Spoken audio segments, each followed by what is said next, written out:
What's up everyone? Welcome back to the channel. This is day 21 of our GNG 2.0 और ये 21 दिन का सफ़र इतना सुहाना, इतना सुंदर, इतना अमेजिंग रहा है ना कि मैं आप लोगों को बयां नहीं कर सकता। जिस तरीके से आप लोगों ने पार्टिसिपेशन दिखाया, डेली आके अटेंडेंस लगाई, डेली बच्चों ने आके अपना पढ़ाई करी, तो I really feel so good क्योंकि एक टीचर हमेशा अच्छे बच्चों से ही बन सकता है और बच्चों के साथ एक टीचर काम करे तभी उनके स्कोर आ सकते हैं बढ़िया। तो दोनों का जो बेस्ट कॉम्बिनेशन बन सकता है वो हम लोगों ने बनाया है and I am so proud of all of you कि आप लोगों ने इस तरीके से मेहनत करी है। आज हम लोग इस फाइनल चैप्टर को करके हमारा जीएनजी को कंक्लूड करेंगे, ख़त्म करेंगे और उसके बाद फिर कुछ और बड़ी बड़ी चीज़ें करेंगे। वो मैं आगे डिस्कस करूँगा क्योंकि ये तो सिर्फ वार्म अप है, आगे देखो क्या क्या चीज़ें होती हैं। तो चलिए जल्दी से कॉपी पेन ले जाओ, शुरू करते हैं। अटेंडेंस लगाओ, एक जीएनजी में आखिरी बार जाके बिजनेस स्टडीज में अटेंडेंस लगा दो और इसको करते हैं कंप्लीट। Let's begin.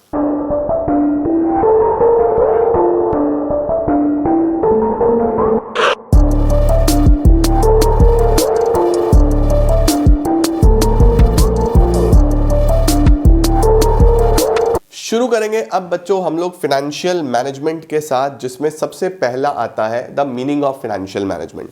बेटा फाइनेंस के साथ मैनेजमेंट जुड़ गया, यानी कि पैसे से रिलेटेड जितने भी इंपॉर्टेंट डिसीजंस लेने पड़ेंगे, पैसे से रिलेटेड पैसा कहाँ से आएगा, बिजनेस करना है तो पैसा चाहिए, पैसा किस जगह पोटेंशियली इन्वेस्ट करूं कि मैक्सिमम रिटर्न आए, मैक्सिमम आरओआई आए, और उसके साथ साथ जब मेरे पास रिटर्न आए तो कितना मैं शेयर होल्डर्स में बांट दूं, कितना अपने लिए बचा लूं। ये सब बच्चों हमारे पास फाइनेंशियल मैनेजमेंट का पार्ट होता है। तो financial management refers to management of flow of funds, कहाँ से आएंगे कहाँ जाएंगे, और डिसीजंस होंगे उसके अंदर कि प्रोक्योर कहाँ से होगा, प्रोक्योर मतलब अरेंज कहाँ से होगा, इन्वेस्ट कहाँ पे होगा और डिस्ट्रीब्यूट कैसे होगा। ठीक है बच्चा। इसके बाद रोल आता है फाइनेंशियल मैनेजमेंट का कि फाइनेंशियल मैनेजमेंट हमें किस किस चीज़ों में हेल्प करता है।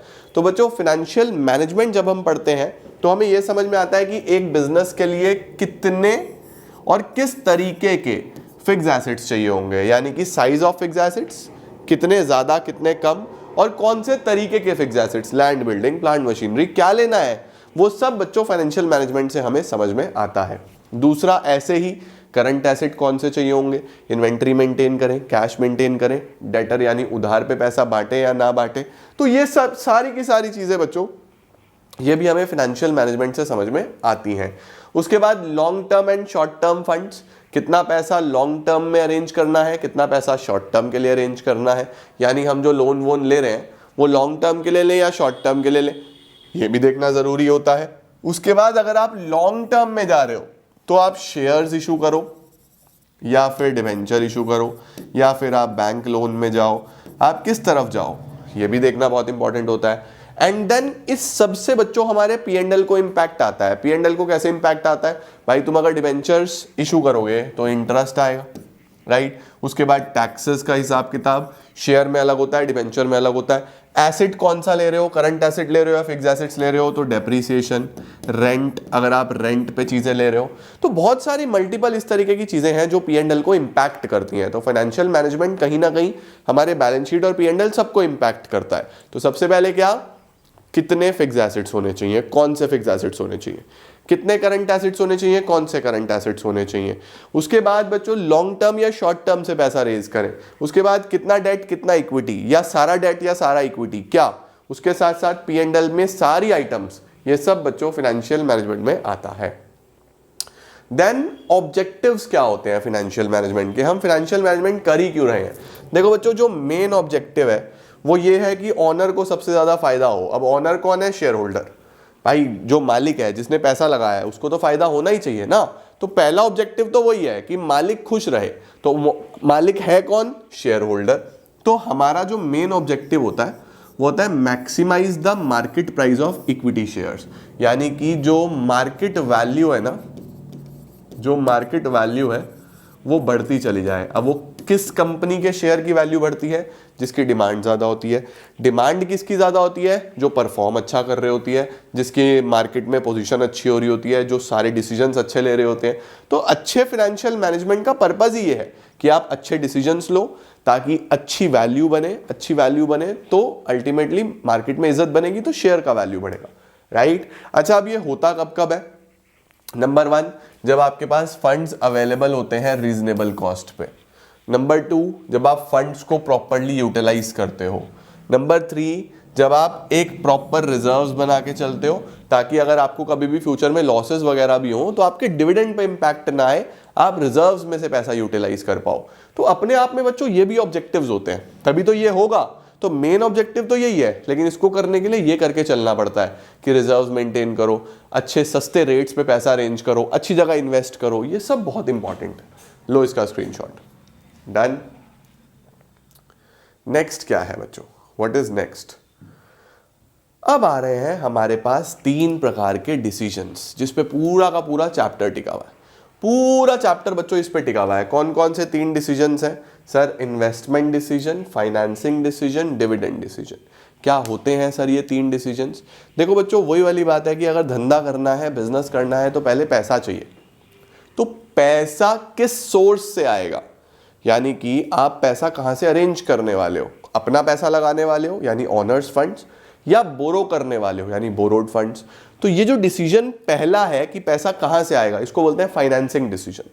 एक बार पैसा आ गया, फिर उसको कहां इन्वेस्ट करूं मैं, क्या बेस्ट मेरे पास ऑल्टरनेटिव है जहां पे मैं पैसा इन्वेस्ट करूं और मुझे ज्यादा से ज्यादा प्रॉफिट हो, उसको बोलते हैं investment decision.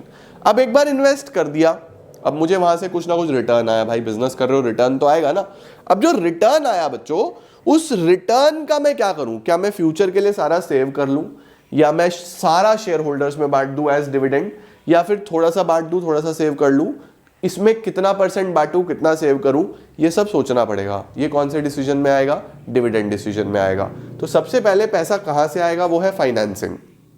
How much finance, from which source? पैसा कहां लगाना है? Investment. How funds are to be invested, अलग अलग एसेट्स में, लॉन्ग टर्म में, शॉर्ट टर्म में। उसके बाद जब आप वहां से पैसा कमाओगे तो कितना बांटना है, कितना is distributed to share holders and कितना is to be saved for future, वो डिविडेंड डिसीजन। जल्दी से इसका स्क्रीनशॉट लो बच्चों। अब देखो बच्चों, जो इन्वेस्टमेंट डिसीजन होता है उसमें 2 प्रकार की इन्वेस्टमेंट्स होती हैं। एक होती है लॉन्ग टर्म एसेट्स में, एक होती है शॉर्ट टर्म एसेट्स में। अगर मैं बात करूं लॉन्ग टर्म एसेट्स की, तो लॉन्ग टर्म एसेट्स कौन से होते हैं? जैसे आपने बड़ी कोई बिल्डिंग खरीदी, कोई लैंड खरीदा, कोई बड़ा मशीन खरीदा। तो जब आप इतने बड़े एसेट में इतना बड़ा ह्यूज अमाउंट इन्वेस्ट कर रहे होते हो, या आपने कोई कंपनी खरीद ली, तो उस सिनेरियो में बच्चों इसको बोलते हैं कैपिटल बजटिंग डिसीजन। जब आप financial management as a subject पढ़ोगे, वहां पे चैप्टर होगा पूरा कैपिटल बजटिंग का। तो यानी कि मेन चीज ये है कि आप किस तरीके से अपने लॉन्ग टर्म एसेट्स में पैसा इन्वेस्ट कर रहे हो, वो है कैपिटल बजटिंग। शॉर्ट टर्म की अगर मैं बात करूं कि क्या मैं स्टॉक लूं, क्या मैं इन्वेंट्री मेंटेन करूं, क्या मैं उधार पे माल बेचूं, क्या मेरा डेटर बन जाएगा, है ना। तो करंट एसेट्स वगैरह में जब आप पैसा इन्वेस्ट कर रहे होगे तो उसको बोलते हैं वर्किंग कैपिटल डिसीजन। तो 2 प्रकार के इन्वेस्टमेंट डिसीजन है, वर्किंग कैपिटल और कैपिटल बजटिंग। हमारे सिलेबस में है कि अगर आप लॉन्ग टर्म में इन्वेस्ट कर रहे हो, दैट इज कैपिटल बजटिंग, तो क्या सोच के करना पड़ेगा, कौन कौन से फैक्टर्स हैं। तो देखो पहले क्या है, decisions to invest in fix assets, उसको कैपिटल बजटिंग बोलते हैं। फॉर एग्जांपल एक नई ब्रांच खोलना, नया प्रोडक्ट लाइन लॉन्च करना, नए एसेट्स खरीदना, ये सब बच्चों लॉन्ग टर्म इन्वेस्टमेंट डिसीजंस में आता है। अब देखो क्या आ रहा है, why capital budgeting should be made carefully. अभी मैं आपको फैक्टर्स भी पढ़ाऊंगा, बट बिफोर दैट वो फैक्टर्स क्यों पढ़ने हैं, क्यों इतना केयरफुल रहना है। सबसे पहला, ये हमारी लॉन्ग टर्म ग्रोथ को इंपैक्ट करते हैं बच्चों। ह्यूज अमाउंट लगा होता है, अगर आपका एक बार पैसा गया तो लॉन्ग टर्म ग्रोथ तो पूरी हिल जाएगी ना। दूसरा, large portion of capital block हो जाता है क्योंकि महंगी होती हैं सारी चीजें। ये डिसीजंस आपके ओवरऑल बिजनेस रिस्क को इंपैक्ट करेंगे। देखो पैसा कहीं भी इन्वेस्ट करोगे रिस्क तो होगा, तो आपका ओवरऑल रिस्क काफी बढ़ेगा। उसके बाद डिसीजंस एक बार ले लिए तो वो रिवर्स नहीं हो सकते, तो ये इररिवर्सिबल डिसीजंस होते हैं। इनमें मिस्टेक करी तो बहुत लंबे समय तक भुगतना पड़ेगा, इसीलिए केयरफुली लेने। अब सर केयरफुली लेने के लिए क्या क्या सोचें, स्क्रीनशॉट लो। ये फैक्टर्स आपको बहुत ध्यान से समझने हैं। 4 फैक्टर्स हैं बच्चों, केस स्टडी में आ जाते हैं। तो 4 फैक्टर्स कौन कौन से हैं? क्राई, अगर आप सही से नई डिसीजन लोगे तो रोना पड़ेगा, CRRI। तो CRRI में क्या है, सबसे पहले आप जहां से भी पैसा सोच रहे हो कि मुझे यहाँ पे इन्वेस्ट करना है, ये देखो कि वहां से क्या कैश फ्लो आ रहा है, क्या वहां से मुझे कैश जनरेट हो रहा है, उस बिजनेस से मुझे कैश जनरेट हो रहा है, क्या सारा बिजनेस उधार का तो नहीं है, पता लगा पैसा भी लगा दिया और रिटर्न भी कुछ नहीं आ रहा, उधार सारा उधार का बिजनेस है तो घाटे का सौदा है। तो देखो क्या लिखा हुआ है, it should be carefully analysed before considering the decision, कि कैश फ्लो आ रहा है या नहीं आ रहा। दूसरा रिटर्न ऑन इन्वेस्टमेंट, मेरे पास कितना परसेंट मैं पैसा कमाने वाला हूं। रिटर्न ऑन इन्वेस्टमेंट कैसे निकलता है, EBIT upon capital employed into 100, यानी आप ऐसा मान लो प्रॉफिट अपॉन कैपिटल, EBIT अभी तुम्हें रेशियोज में सिखाऊंगा, profits divide by capital investment into 100, कितना कमाया डिवाइडेड बाय कितना इन्वेस्ट किया था मल्टीप्लाइड बाय 100। तो यहां पे बच्चों एक्सपेक्टेड रिटर्न कितना आ रहा है, उसके बाद कितना रिस्क है, ये सब एनालाइज करके, सपोज 2 प्रोजेक्ट हैं, 1 से 10% कमा रहे हो, सपोज 1 करोड़ रुपए लगाए तो 10% यानी 10 लाख रुपए आएंगे, 1 से 20% कमा रहे हो यानी 20 लाख रुपए आएंगे, तो फिर इसमें इन्वेस्ट करो ना, राइट। तो ROI देखो।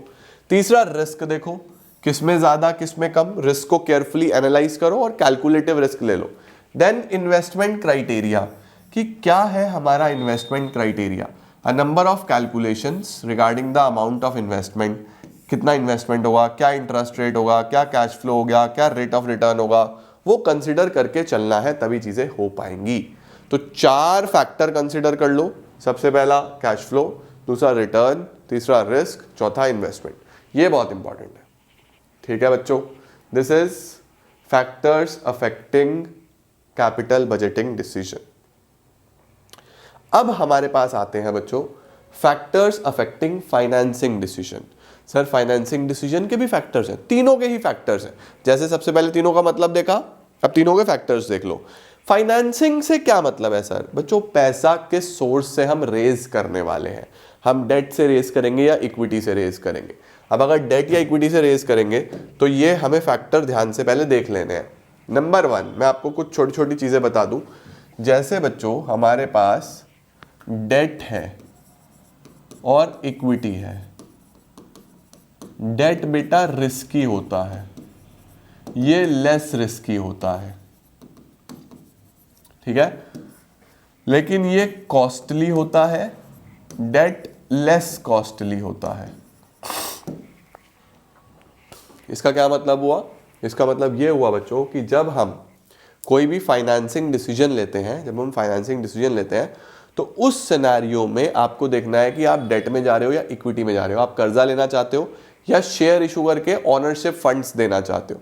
देखो एज अ कंपनी अगर आप शेयर इशू करते हो तब भी आप पब्लिक से पैसा ले रहे हो, लेकिन उसके बदले में आप कुछ दोगे या नहीं दोगे वो टेंशन नहीं है, क्योंकि प्रॉफिट होगा तो दे देंगे, नहीं होगा तो नहीं देंगे, भाई मालिक को तो यही है ना। लेकिन अगर आपने कर्जा लिया तो उस केस में आपको मतलब नहीं है प्रॉफिट से, तब तो आपको पे ही करना पड़ेगा वो फिक्स्ड इंटरेस्ट। तो ये थोड़ा सा रिस्की होता है, राइट। तो दोनों फैक्टर्स के अपने अपने प्रॉज एंड कॉन्स हैं। तो सबसे पहले क्या चेक करना है बच्चों, सबसे पहले चेक करो कॉस्ट, आपको cheapest source of finance select करना है। अब अगर डेट और इक्विटी में देखें तो सबसे सस्ता डेट ही होता है, राइट। दूसरा बच्चों रिस्क, आपको देखना है कि कौन सा सोर्स कम रिस्की है।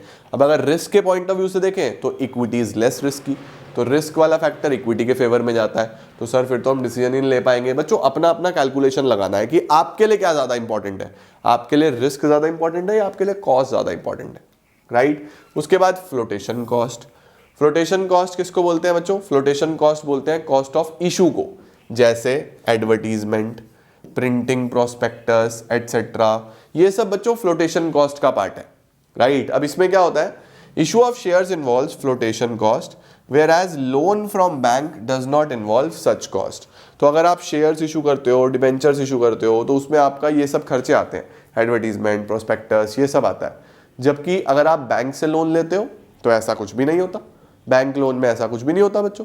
तो अगर हम बात करें कि हमें फ्लोटेशन कॉस्ट के पॉइंट ऑफ व्यू से देखना है तो फिर आप उस सोर्स में जाओ जिसमें ये भी कम से कम हो, राइट। तो ओवरऑल कॉस्ट भी कम हो, फ्लोटेशन कॉस्ट भी कम से कम हो। Then we have cash flow position. Cash flow position अगर आपका अच्छा है, अगर आप अच्छा कैश जनरेट करते हो, आपके बिजनेस में एक फिक्स्ड कैश फ्लो है, तो ही आप कर्जे की तरफ जाओ, क्योंकि वहां पे तो फिक्स्ड पेमेंट करनी पड़ेगी ना बच्चों। अगर आपका कैश फ्लो अच्छा ही नहीं है तो आप फिक्स्ड पेमेंट कैसे करोगे, आप तो उलझ जाओगे। तो ऑलवेज रिमेंबर कर्जा तभी लो अगर कैश फ्लो अच्छा है। कैश फ्लो अच्छा नहीं है तो कर्जे की तरफ नहीं जाना। इसके बाद कंट्रोल कंसीडरेशंस। कंट्रोल कंसीडरेशन क्या होता है बच्चों? कंट्रोल कंसीडरेशन होता है कि आप क्या चाहते हो कि आपकी कंपनी का कंट्रोल डिस्ट्रीब्यूट हो या ना हो। देखो, अगर आप ये चाहते हो कि हमारी कंपनी का कंट्रोल पूरा हमारे पास ही रहे, अभी सपोज करो 5 शेयर होल्डर हैं, 5 लोगों की कंपनी है, तो कंट्रोल 5 का है। आपने थोड़ा सा पैसा रेज करा, 5 लोगों को अपनी कंपनी का शेयर बांटा, तो अब वो 5 भी कंट्रोल करेंगे, क्योंकि देखो शेयर होल्डर्स मालिक होते हैं, तो कुछ भी डिसीजन होगा शेयर होल्डर लोग लेंगे। तो अगर आप पहले 5 थे, 5 अब और आ गए, तो आपका कंट्रोल बट गया, अब 10 लोग मिलकर डिसीजन लेंगे। तो अगर आप चाहते हो कि कंट्रोल आप ही के पास रहे, तो फिर तो डेट में जाओ, डिबेंचर इशू करो। लेकिन अगर आपको कोई प्रॉब्लम नहीं है कंट्रोल बांटने में, तो इक्विटी है ही बच्चों, है ना। तो लिख रहा है डेट से कंट्रोल रिड्यूस नहीं होता, जबकि शेयर से हो जाता है। उसके बाद फिक्स ऑपरेटिंग कॉस्ट। क्या आपका कोई फिक्स ऑपरेटिंग कॉस्ट है? Is there any fixed operating cost? तो अगर कोई फिक्स ऑपरेटिंग कॉस्ट नहीं है, कोई पहले से आपका फिक्स खर्चा नहीं है, कोई फिक्स खर्चा नहीं है आपका, तो फिर उस सिनेरियो में आपको क्या करना है? डेट की तरफ आप देख सकते हो। लेकिन अगर आपका पहले से कोई फिक्स्ड खर्चा है, यानी आप पहले से ही कुछ फिक्स एक्सपेंसेस में फंसे हुए हो, आपके पहले से ही रेंट है, इंटरेस्ट है, कुछ फिक्स खर्चे चल रहे हैं, फिर डेट में मत जाना भाई, फिर इक्विटी की तरफ जाना। तो अगर आपके पास ऑलरेडी फिक्स ऑपरेटिंग कॉस्ट है, रेंट, इंश्योरेंस, सैलरीज, तो फिर आप किसकी तरफ जाओ? इक्विटी की तरफ जाओ, डेट की तरफ मत जाओ। And then state of capital market. ये बहुत इंपॉर्टेंट होता है कि मार्केट में चल क्या रहा है, क्या मार्केट में बूम है, क्या मार्केट में डिप्रेशन है। देखो बच्चों, जब मार्केट बूम पे होती है ना, बूम का मतलब होता है मार्केट ऊपर है, मार्केट बढ़ रही है, बढ़ रही है, बढ़ रही है, बढ़िया तरीके से बढ़ रही है। तो जब भी मार्केट बूम पे होगी, ऊपर की तरफ होगी, हाई होगा मार्केट, तो उस सिनेरियो में बच्चों लोग शेयर खरीदना चाहते हैं, क्योंकि पैसा बढ़ रहा होता है। तो हर आदमी चाहता है कि मैं शेयर खरीदूंगा, मेरा भी बढ़ जाएगा यार, मजा आ जाएगा। तो बूम पे हमेशा लोग शेयर्स खरीदना चाहते हैं।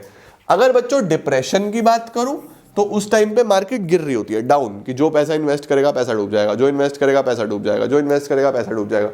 उस टाइम पे लोग डिबेंचर की तरफ जाते हैं, क्योंकि इस पे तो फिक्स रिटर्न है ना, यहाँ पे तो पैसा डूबने का चांस ही नहीं है, इस पे तो रिटर्न्स फिक्स्ड है। तो अगर मार्केट बूम पे है, ऊपर ऊपर ऊपर, शेयर्स पे जाओ, इक्विटी पे जाओ। मार्केट डिप्रेशन पे है, नीचे नीचे, फिर डिबेंचर्स पे जाओ। ठीक है। इसका sir memory technique C3F2RS, 3 C है, 1 2 3, 2 F है, flotation cost, fix operating cost, RS। जल्दी से स्क्रीनशॉट ले लो। चलो जी, हो गया। अब नेक्स्ट पे चलते हैं। एक तो मेरा नोज ब्लॉक है बेटा, आपको मेरी आवाज़ थोड़ी भारी आ रही होगी, बट प्लीज़ उसको थोड़ा ऐसे ही मैनेज करना। आओ जी, अब तीसरा आता है बच्चों, factors affecting the dividend decision. Sir dividend decision क्या है? बच्चों डिविडेंड डिसीजन में आपको ये देखना है कि जो आपने पैसा कमाया है, अब उसको कितना हम मार्केट में शेयर होल्डर्स में बांट दें या कितना हम बचा लें फ्यूचर के लिए। तो वो किस चीज़ पे डिपेंड करता है? कुछ फैक्टर्स हैं। जैसे सबसे पहले आता है अमाउंट ऑफ अर्निंग्स, कि भाई पैसा कितना कमाया है। भाई सीधी सी बात है, अगर आप ज़्यादा पैसा कमा पा रहे हो, आपकी अर्निंग्स हैवी है, अर्निंग्स हाई है, तो आप डिविडेंड भी ज़्यादा दे सकते हो। अगर अर्निंग्स कम है तो डिविडेंड भी कम देंगे। तो अर्निंग्स में ध्यान रखना, अगर अर्निंग्स ज़्यादा है तो डिविडेंड भी ज़्यादा होगा। ठीक है। दूसरा, स्टेबिलिटी ऑफ अर्निंग्स। ऐसी कंपनीज होती हैं बच्चों जो बहुत अच्छी बड़ी कंपनीज होती हैं, जो बड़े लेवल पे पहुंच चुकी होती हैं, वेल स्टैब्लिश्ड कंपनी हो जाती हैं, तो उनकी अर्निंग स्टेबल होती है। तो जिन कंपनी की अर्निंग स्टेबल है, अगर स्टेबिलिटी है, तो फिर डिविडेंड भी ज़्यादा दे पाएंगे। अगर स्टेबिलिटी नहीं है, फिर डिविडेंड कम देंगे। ठीक हो गया बच्चों। नेक्स्ट आता है स्टेबिलिटी ऑफ डिविडेंड। अब ये तो था स्टेबिलिटी ऑफ अर्निंग्स, कि जिनकी अर्निंग स्टेबल है, बढ़िया कमा रहे हैं, वो डिविडेंड भी ज्यादा देंगे। जिनकी अर्निंग स्टेबल नहीं है, वो डिविडेंड भी कम देंगे। देन स्टेबिलिटी ऑफ डिविडेंड क्या होता है बच्चों? कुछ कंपनीज इस पॉलिसी को फॉलो करती हैं, जिसको हम स्टेबल डिविडेंड पॉलिसी भी बोलते हैं। स्टेबल डिविडेंड पॉलिसी में क्या होता है कि कंपनीज ये बोलती हैं कि भाई ठीक है, हम लोग का अर्निंग्स अगर थोड़ा बहुत फ्लक्चुएट हो रहा है तो हम डिविडेंड पे इंपैक्ट नहीं डालेंगे, हम डिविडेंड उतना ही देंगे। डिविडेंड हम तभी बढ़ाएंगे जब हमारी अर्निंग्स परमानेंटली हाई हो चुकी है, या हम तभी घटाएंगे जब अर्निंग्स हमारी परमानेंटली लो जा रही है। थोड़ा बहुत फ्लक्चुएशन है तो वो लोग उसको मैटर नहीं करते, वो लोग रेगुलरली अपने डिविडेंड्स को स्टेबल रखते हैं, ताकि उनकी मार्केट में वैल्यू बनी रहे, ठीक है। तो कंपनीज जनरली पे stable dividend per share. Increase in dividend तभी होगा जब अर्निंग पोटेंशियल बढ़े। देन कैश फ्लो, ये आसान है बच्चों, डिविडेंड देने के लिए पैसा आना भी तो चाहिए, तो अगर कैश फ्लो अच्छा है तो डिविडेंड देंगे, कैश फ्लो अच्छा नहीं है तो डिविडेंड नहीं देंगे।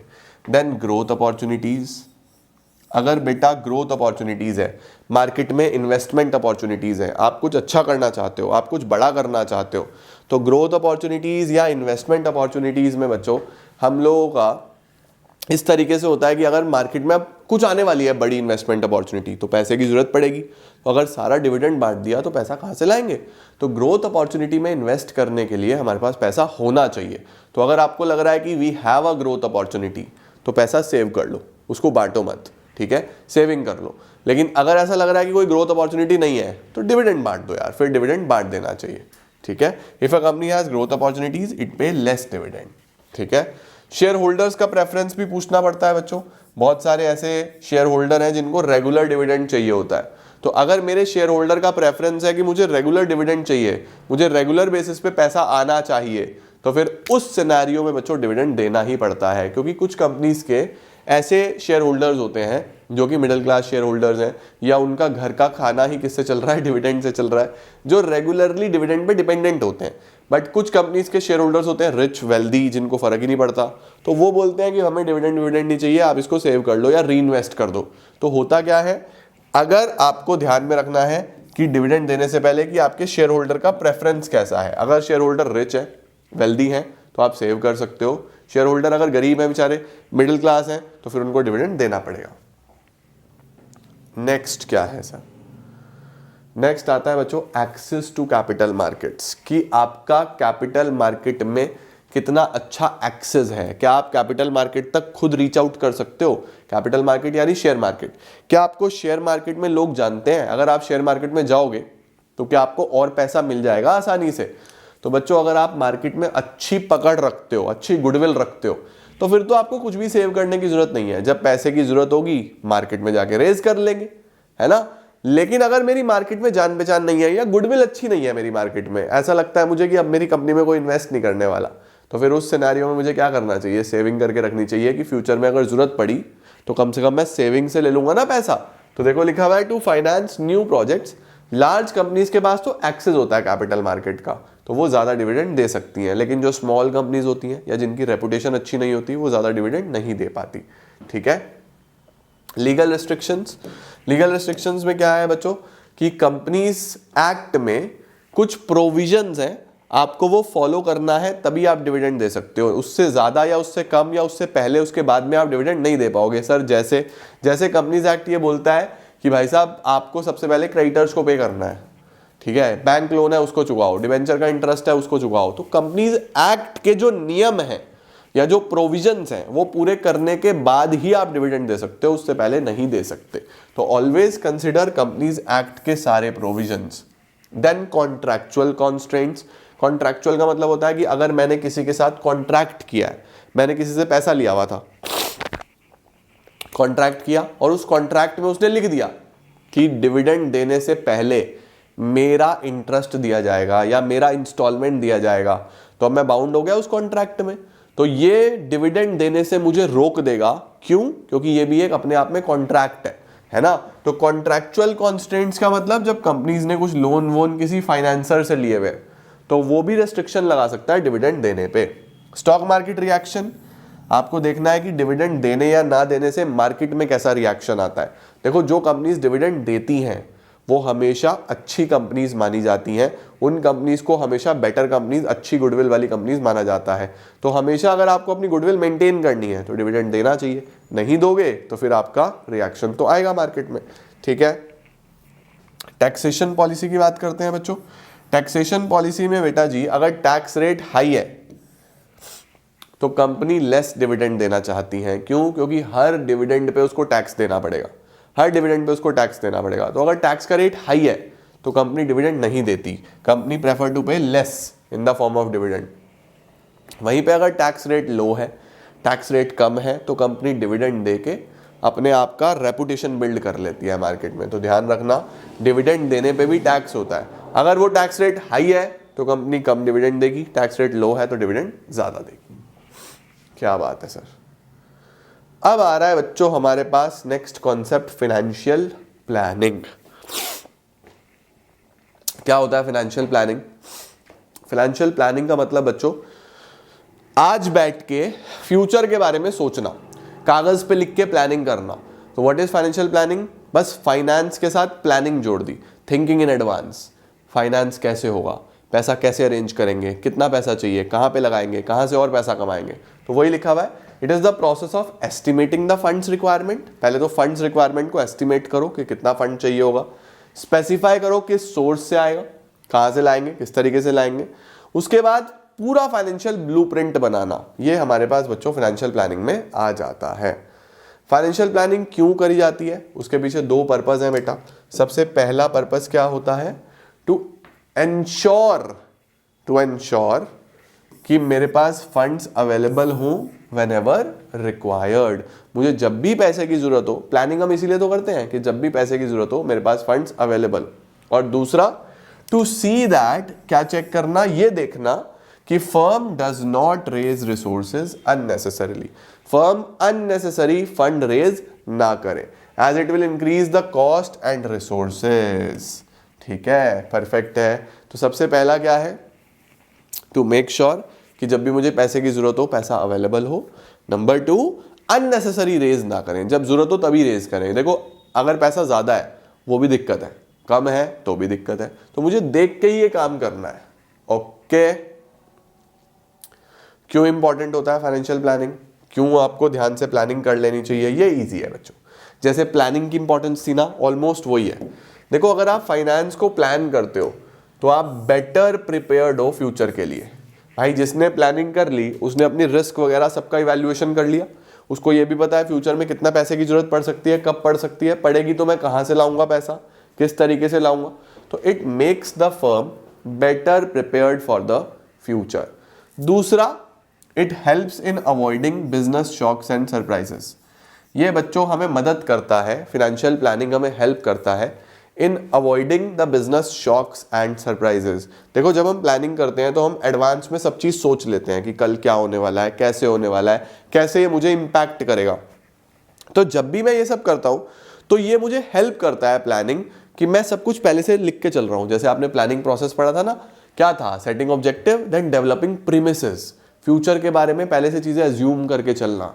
एज्यूम करने से क्या होता है, हम लोग बिल्कुल रेडी रहते हैं फ्यूचर के लिए। तो लिखा हुआ है it helps in avoiding business shocks and surprises. हम बिजनेस के शॉक्स और सरप्राइजेस से बच सकते हैं।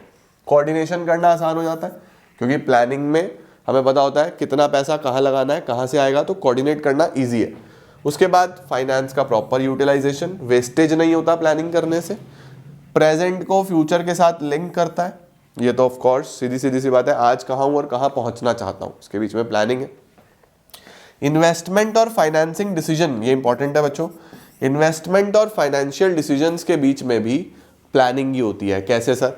बच्चों फाइनेंसिंग डिसीजन क्या है कि आपने पैसा कहाँ से रेज करा, अब पैसा आ गया, अब ये कहाँ इन्वेस्ट करना है, इसके बीच में तो प्लानिंग लगेगी ना, कहाँ इन्वेस्ट करना है। तो इन दोनों डिसीजन को कौन जोड़ता है? फाइनेंशियल प्लानिंग जोड़ती है। एंड लास्ट, इवैल्यूएशन करना आसान होता है, यानी वही कंट्रोलिंग करना आसान होता है अगर आपने प्लानिंग करी हुई है। तो अगर आपके पास प्लानिंग है तो कंट्रोलिंग भी आसान है। कंट्रोलिंग तभी हो सकता है अगर प्लान हो, तो प्लान बहुत इंपॉर्टेंट है। परफेक्ट सर, क्या बात है। अब चलते हैं बच्चों, जल्दी से स्क्रीनशॉट लो अगले टॉपिक पे। Sir what is a capital structure? क्या होता है कैपिटल स्ट्रक्चर? तो देखो नाम में ही है आपकी कैपिटल का क्या स्ट्रक्चर रहने वाला है। देखो किसी भी कंपनी की अगर शुरुआत होती है तो उसके अंदर पैसा लगता है। कोई भी बिजनेस हो पहले पैसा लगेगा। अब आपने पढ़ा कि वो पैसा या तो ओनर्स फंड्स हो सकता है, यानी कि खुद का पैसा हो सकता है, अपना पैसा हो सकता है, या फिर बोरोड फंड्स हो सकता है, यानी बाहर से बोरो किया जा सकता है, या फिर ऐसा भी हो सकता है कि दोनों का कॉम्बिनेशन हो, कुछ ओनर्स हो कुछ बोरोड हो, जो कि मोस्ट ऑफ द कंपनीज में ऐसा ही होता है। ओनर्स फंड्स भी होते हैं और बोरोड फंड्स भी होते हैं। तो ओनर्स फंड्स को बोलते हैं इक्विटी, बोरोड फंड्स को बोलते हैं डेट, कर्जा। ऑफ कोर्स सी बात है। तो कैपिटल स्ट्रक्चर एक ऐसा कॉन्सेप्ट है जो ये बताता है कि आपकी कंपनी की कैपिटल में कितना इक्विटी है और कितना डेट है। राइट। अब डेट इक्विटी रेशो आपने पहले भी कहीं ना कहीं अकाउंट्स में पढ़ा होगा। तो डेट इक्विटी रेशो में एक आइडियल रेशो होता था 2:1।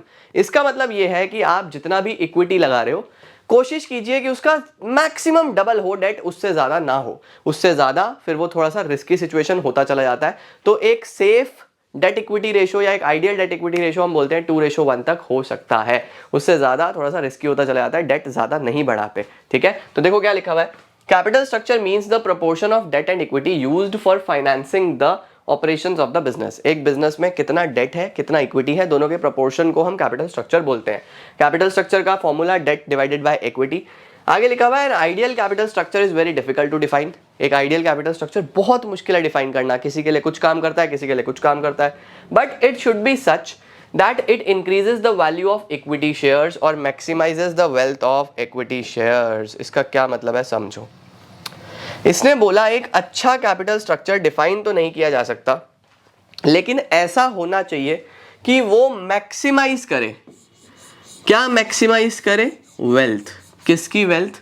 शेयर होल्डर्स की, है ना। उनका वैल्यू बढ़ना चाहिए शेयर का या उसकी वेल्थ बढ़नी चाहिए। कैपिटल स्ट्रक्चर ऐसा होना चाहिए कि शेयर होल्डर खुश है, क्योंकि अल्टीमेटली मालिक तो वही है ना।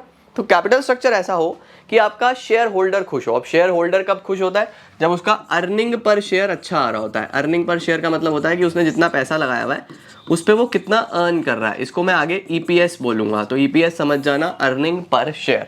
ठीक है, अब देखो डेट और इक्विटी दोनों ही डिफर करते हैं कॉस्ट में और रिस्क में। डेट में कॉस्ट कम होता है, सस्ता होता है कंपैरेटिवली, लेकिन रिस्क बहुत ज़्यादा होता है, क्योंकि उसका पेमेंट जो है वो एक फिक्स्ड ऑब्लिगेशन है। अगर आप नहीं दे पाओगे तो आपके एसेट्स बिक जाएंगे, प्रॉब्लम आपके लिए हो सकती है, right.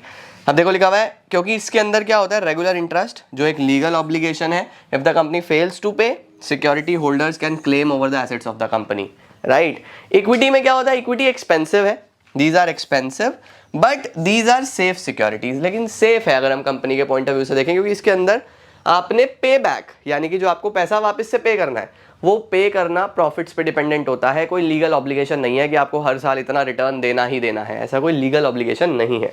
From the company's point of view, as a company has no legal obligation to pay a dividend to share holders, right. तो इससे हम लोग ये बोल सकते हैं capital structure of the business affect करता है किसी भी बिजनेस की प्रॉफिटेबिलिटी एज वेल एज उसका financial risk. Generally companies use the concept of financial leverage to set up capital structure. इसका क्या मतलब होता है, एक कॉन्सेप्ट है जिसको हम बोलते हैं फाइनेंशियल लेवरेज। ठीक है, फाइनेंशियल लेवरेज क्या कॉन्सेप्ट है, ये बताता है कि आपकी कंपनी के कैपिटल स्ट्रक्चर में कितना डेट हो सकता है। ठीक है, तो आपकी कंपनी के कैपिटल स्ट्रक्चर में कितना डेट होगा, अगर आपको ये पता चल गया तो फिर आपके लिए इक्विटी डिसाइड करना भी आसान है। तो अगर कोई मेरे से ये पूछे क्या कोई ऐसा कॉन्सेप्ट है जो मुझे हेल्प करेगा ये पता लगाने में कि कैपिटल स्ट्रक्चर कैसा होना चाहिए या क्या मेरे लिए फेवरेबल है, तो मैं बोलूंगा हाँ, एक कॉन्सेप्ट है जिसका नाम है फाइनेंशियल लिवरेज। फाइनेंशियल लिवरेज मुझे हेल्प करेगा मेरी कंपनी का कैपिटल स्ट्रक्चर डिफाइन करने में। ठीक है, अब sir what is financial leverage? Financial leverage का एक दूसरा नाम भी होता है बेटा, जिसको हम बोलते हैं ट्रेडिंग ऑन इक्विटी। ठीक है, तो फाइनेंशियल लिवरेज क्या है? फाइनेंशियल लेवरेज हमें बताता है, it refers to the proportion of debt in the overall capital. इसका मतलब दो कॉन्सेप्ट्स हो गए, नोट पे आ जाता हूं मैं। दो कॉन्सेप्ट हो गए सर, दो कॉन्सेप्ट क्या हो गए, एक तो हो गया कैपिटल स्ट्रक्चर। कैपिटल स्ट्रक्चर ये बोलता है कि मेरी कंपनी में कितना डेट होना चाहिए, कितना इक्विटी होना चाहिए, ये कैपिटल स्ट्रक्चर डिसाइड करेगा। ठीक है, अब कैपिटल स्ट्रक्चर मेरे लिए क्या काम करेगा, मेरे लिए क्या अच्छा होगा, उसके लिए हमारे पास एक कॉन्सेप्ट है जिसको हम बोलते हैं फाइनेंशियल लिवरेज।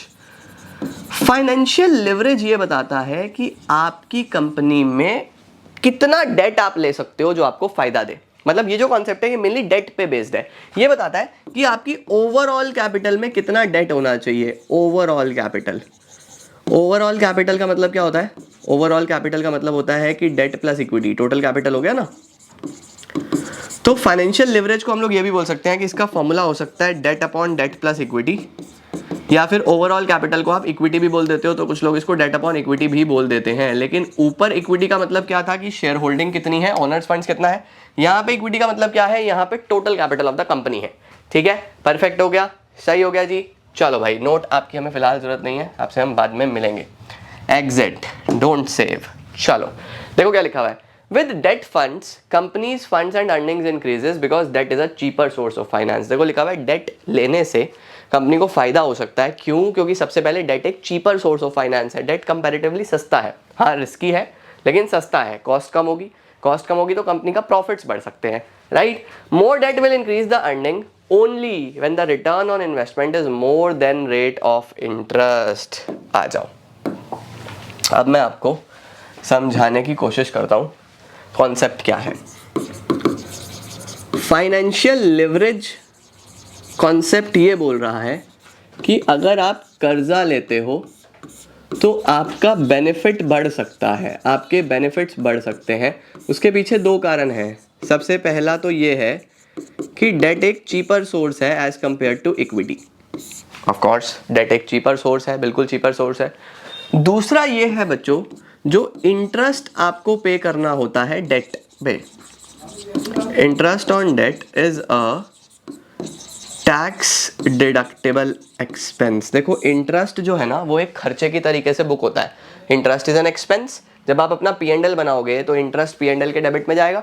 इंटरेस्ट P&L के डेबिट में जाएगा तो वो आपके प्रॉफिट को कंपैरेटिवली कम करेगा। प्रॉफिट को कम करेगा तो आपको टैक्स भी कम देना पड़ेगा।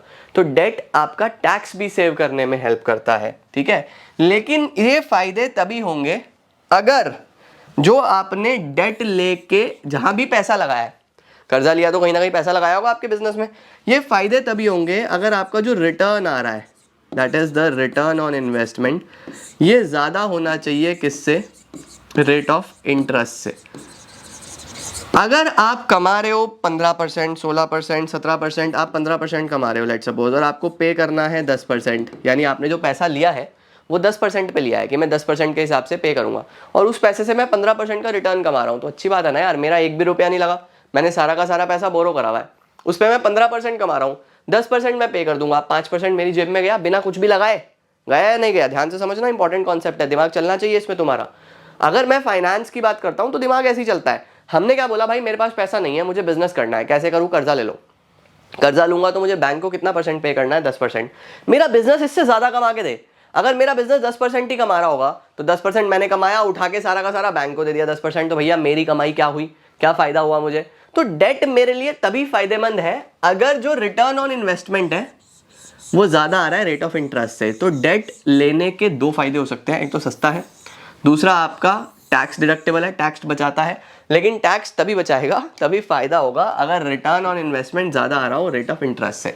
सर इसको एक एग्जांपल से समझा सकते हो क्या? हाँ जी, आइए अब हम एग्जांपल से समझते हैं। सपोज कर लेते हैं कि हमारे पास 3 कंपनीज हैं। देखो 3 कंपनी ले लेते हैं। एक ले लेते हैं कंपनी 1, ये एग्जाम्पल आपको एग्जाम में भी लिख के आना है अगर आ गया फाइनेंशियल लिवरेज।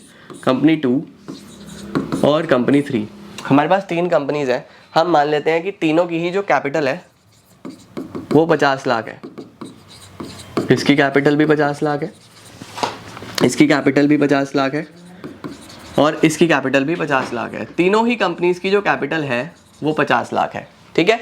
अब ये वाली जो कंपनी है इसके अंदर इसकी कैपिटल में डेट 0 है, कोई भी डेट नहीं है, ठीक है। इस कंपनी में जो डेट है वो 10 लाख का है, 10 लाख का डेट हो गया। इस कंपनी में जो डेट है वो 20 लाख का है, 50 में 20 लाख का डेट हो गया, ठीक है, परफेक्ट है। अब ये जो डेट हमने लिया है ये 10% से लिया है, यानी रेट ऑफ इंटरेस्ट 10%, इसमें भी 10%, इसमें भी 10%, रेट ऑफ इंटरेस्ट 10% है। ऑलराइट, इसके बाद हम लोग देख लेते हैं कि कंपनी ने अर्निंग कितनी करी। टैक्स का रेट ले लो, टैक्स का रेट 30% ले लो, टैक्स रेट 30%, सरकार जो टैक्स लेगी वो 30% से लेगी, और यहाँ पे भी टैक्स 30%। लो सर, ठीक है। अब देखो बच्चों, ये कंपनी का सारा कैपिटल के बारे में, टैक्स के बारे में चीज़ें हो गई। अब हम ले लेते हैं कंपनी कमा कितना रही है। इसको हम बोलते हैं बच्चों earning before interest and tax, ठीक है। क्या बोला जाता है? Earning before interest and tax, की कंपनी पैसा कितना बना रही है, तो उसको हम बोलते हैं EBIT, earning before interest and tax. यहाँ पे भी 7 लाख ले लेते हैं, यहाँ पे भी 7 लाख ले लेते हैं, यहाँ पे भी 7 लाख ले लेते हैं। लो सर, कंपनी की जो अर्निंग्स है वो तीनों ही केसेस में मैंने 7 लाख ले ली। इसके पास कोई कर्जा नहीं है, इसके पास 10 लाख का कर्जा है, इसके पास 20 लाख का कर्जा है। अब देखो फाइनेंशियल लिवरेज क्या बोल रहा था कि डेट आपको फायदा दे सकता है। क्यों? क्योंकि डेट आपका चीपर सोर्स ऑफ फाइनेंस है, पैसा कम लगेगा। दूसरा, डेट वाली कंपनी को टैक्स कम देना पड़ेगा, अभी हम समझेंगे। लेकिन वो फायदा तभी देगा अगर जो आपकी कमाई है वो ज्यादा आ रही है किससे?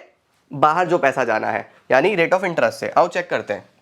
देखो बच्चों, सबसे पहले अर्निंग लिखते हैं, EBIT 7 लाख 7 लाख 7 लाख, ठीक है। उसके बाद हम इसमें से माइनस करते हैं interest. Earning before interest and tax में से पहले इंटरेस्ट माइनस किया जाता है। इसमें कर्जा है ही नहीं तो इसमें इंटरेस्ट भी नहीं होगा। अब मेरे पास बचेगा अर्निंग बिफोर टैक्स। ये था earning before interest and tax, यानी इसमें से इंटरेस्ट भी माइनस नहीं हुआ, टैक्स भी माइनस नहीं हुआ। इंटरेस्ट हो गया तो बस बिफोर टैक्स बचा। लो सर, यहां पे कर्जा कितना था? 10 लाख, तो 10 लाख पे 10%, इंटरेस्ट होगा 1 लाख का। 10 लाख का डेट था ना, 10 लाख पे 10% 1 लाख, तो इसका EBT बचा 6 लाख। ठीक है सर, यहाँ पे कितना कर्जा है? 20 लाख, तो 20 लाख का 10% 2 लाख यहाँ पे। लो सर, तो यहाँ पे कितना बचेगा? यहाँ पे बचेगा 5 लाख माइनस 2 लाख, तो मेरे पास वैल्यू बची 5 लाख। लो जी, 7 लाख 6 लाख 5 लाख, ये हमारे पास वैल्यूज आ गई। ठीक है, इसके बाद क्या माइनस होता है बच्चों? इसके बाद माइनस हो जाता है टैक्स। माइनस होता है टैक्स। टैक्स कितना है? 30%। तो इसकी इनकम 7 लाख है, 7 लाख का 30%, 2,10,000 इसको टैक्स देना पड़ेगा। 7 लाख में से 2 10 चला गया तो ये बचेगा 490।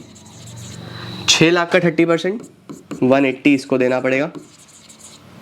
तो यहाँ पे बचेगा कितना? 6 लाख में से 180 गया तो 4,20,000। यहाँ पे कितना बचेगा? 5 लाख पे 30%, 1,50,000। तो यहाँ बचेगी अर्निंग 3,50,000। ये आ जाती है earning after tax. Earning after tax ये इसी प्रोसेस में चलता है। ठीक है, earning before interest and tax मैंने ले ली 7 लाख, ये मैंने अज्यूम करी है। ओके, इंटरेस्ट इसमें डेट नहीं था तो 0।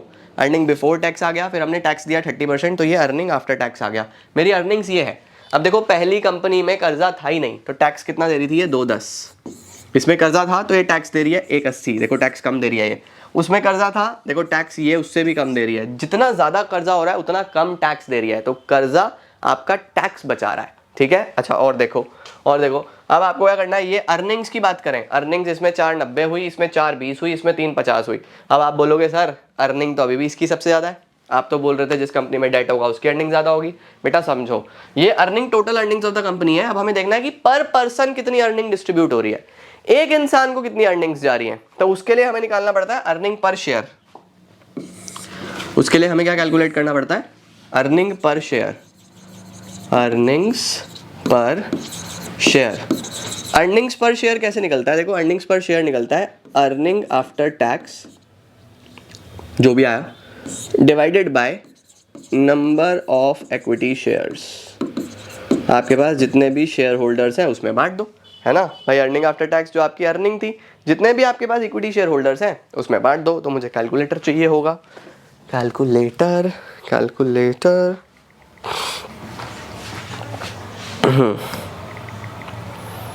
अब देखो, हमारे पास बच्चों यहाँ पे कैपिटल कितना था? 50 लाख था। कैपिटल 50 लाख था, एक भी रुपए का कर्जा नहीं था, तो सारा शेयर होल्डर्स ने लगाया है पैसा। सारा शेयर होल्डर्स ने लगाया है, तो 50 लाख मैं मान रहा हूँ एक शेयर 10 रुपए का है। आई एम एज्यूमिंग कि जो शेयर प्राइस है कभी भी गिवन नहीं होता, तो आपको 10 रुपए एज्यूम करना है। ठीक है, शेयर प्राइस 10 रुपए है। अगर शेयर प्राइस 10 रुपए का हुआ तो 5 लाख शेयर होल्डर्स हो गए, 5 लाख शेयर होल्डर्स हो गए, तो 4,90,000 रुपए 5 लाख शेयर होल्डर्स में बचेंगे, है ना। 5 लाख शेयर होल्डर्स में अगर 4,90,000 बांट दूं, 4,90,000 डिवाइड बाय 5 लाख, तो पर पर्सन 0.98 रुपीज का अर्निंग हो रहा है। कितना अर्निंग हो रहा है पर पर्सन? 0.98। हर शेयर पे लगभग 98 पैसे का फायदा हो रहा है। ठीक है, अब इसकी अर्निंग पर शेयर देख लेते हैं। 4,20,000 अर्निंग आफ्टर टैक्स है, divided by number of equity shares. अब देखो यहाँ पे ध्यान से समझो, 50 लाख में 10 लाख का कर्जा है, तो इक्विटी कितना हुआ? 50 लाख में अगर 10 लाख कर्जा हो गया तो इक्विटी तो 40 लाख ही हुआ ना। इक्विटी तो 40 लाख ही हुआ भैया। अगर 50 लाख में 10 लाख कर्जा हो गया तो इक्विटी कितना? 40 लाख। 10 रुपए का एक शेयर है, तो यानी 4 लाख शेयर होल्डर्स हो गए। 420 अपॉन 4 लाख, 420 अपॉन 4 लाख 1.05। देखो यहाँ पे जो अर्निंग पर शेयर हो रहा है 1.05 हो रहा है। देखो यहाँ के शेयर होल्डर को 0.98, इस कंपनी के शेयर होल्डर को 1 रुपये 5 पैसे का फायदा हो रहा है। अब इस कंपनी पे चलते हैं, 3,50,000 रुपये बचे। नंबर ऑफ शेयर होल्डर्स कितने हैं जिसमें बटना है? नंबर ऑफ शेयर होल्डर देखो, कर्जा कितना था 20 लाख, तो 50 में अगर 20 लाख का कर्जा है तो इक्विटी कितना है? इक्विटी होगा 30 लाख। इक्विटी कितना होगा? 30 लाख। तो अगर इक्विटी 30 लाख है तो 3 लाख शेयर होल्डर्स हो गए, 350/3 लाख। यहाँ पे पर शेयर कितना आ रहा है? 1.2, 350/3 लाख 1.16 रुपीज़ 1.16। देखो और ज़्यादा इस कंपनी के शेयर होल्डर को और ज़्यादा फायदा हो रहा है। तो देखो जिस कंपनी में सबसे ज़्यादा डेट है उसके शेयर होल्डर को सबसे ज़्यादा अर्निंग पर शेयर आ रहा है। पर शेयर सबसे ज़्यादा इस कंपनी का शेयर होल्डर कमा रहा है। मुझे पहले से पता था कि ये ही कंपनी इतना सबसे ज़्यादा शेयर होल्डिंग कमाएगी, सबसे ज़्यादा बेनिफिट कमाएगी। क्यों? क्योंकि हम कॉन्सेप्ट में पढ़ के आए थे। मैंने हटा दिया क्या? ये लिखा है देखो कि डेट आपको फ़ायदा देगा ही देगा, क्योंकि एक तो ये चीपर सोर्स है, दूसरा टैक्स बचाता है, इसका टैक्स बच रहा था, तीसरा रिटर्न। अब मुझे ये चेक करना है क्योंकि ये सबसे इंपॉर्टेंट कंडीशन है। आपका जो रिटर्न ऑन इन्वेस्टमेंट है, आपका जो रिटर्न ऑन इन्वेस्टमेंट है वो ज़्यादा आना चाहिए रेट ऑफ इंटरेस्ट से, तभी डेट फायदा देगा। अगर ये अगेंस्ट हुआ ना इसके तो डेट फायदा नहीं देगा। मैं आपको ये भी प्रूव करके दिखाऊंगा। देखो रेट ऑफ इंटरेस्ट तो 10% है। रेट ऑफ इंटरेस्ट कितना है? 10%। रिटर्न ऑन इन्वेस्टमेंट कैसे निकालते हैं? रिटर्न ऑन इन्वेस्टमेंट का बच्चों फॉर्मूला होता है earnings divided by capital employed. आपने जो पैसा लगाया हुआ है ना। अब हमने अर्निंग कमाई है 7 लाख, तीनों ही केसेस में हमने पैसा लगाया हुआ है 50 लाख, तो आई गेस 14% का रिटर्न आएगा।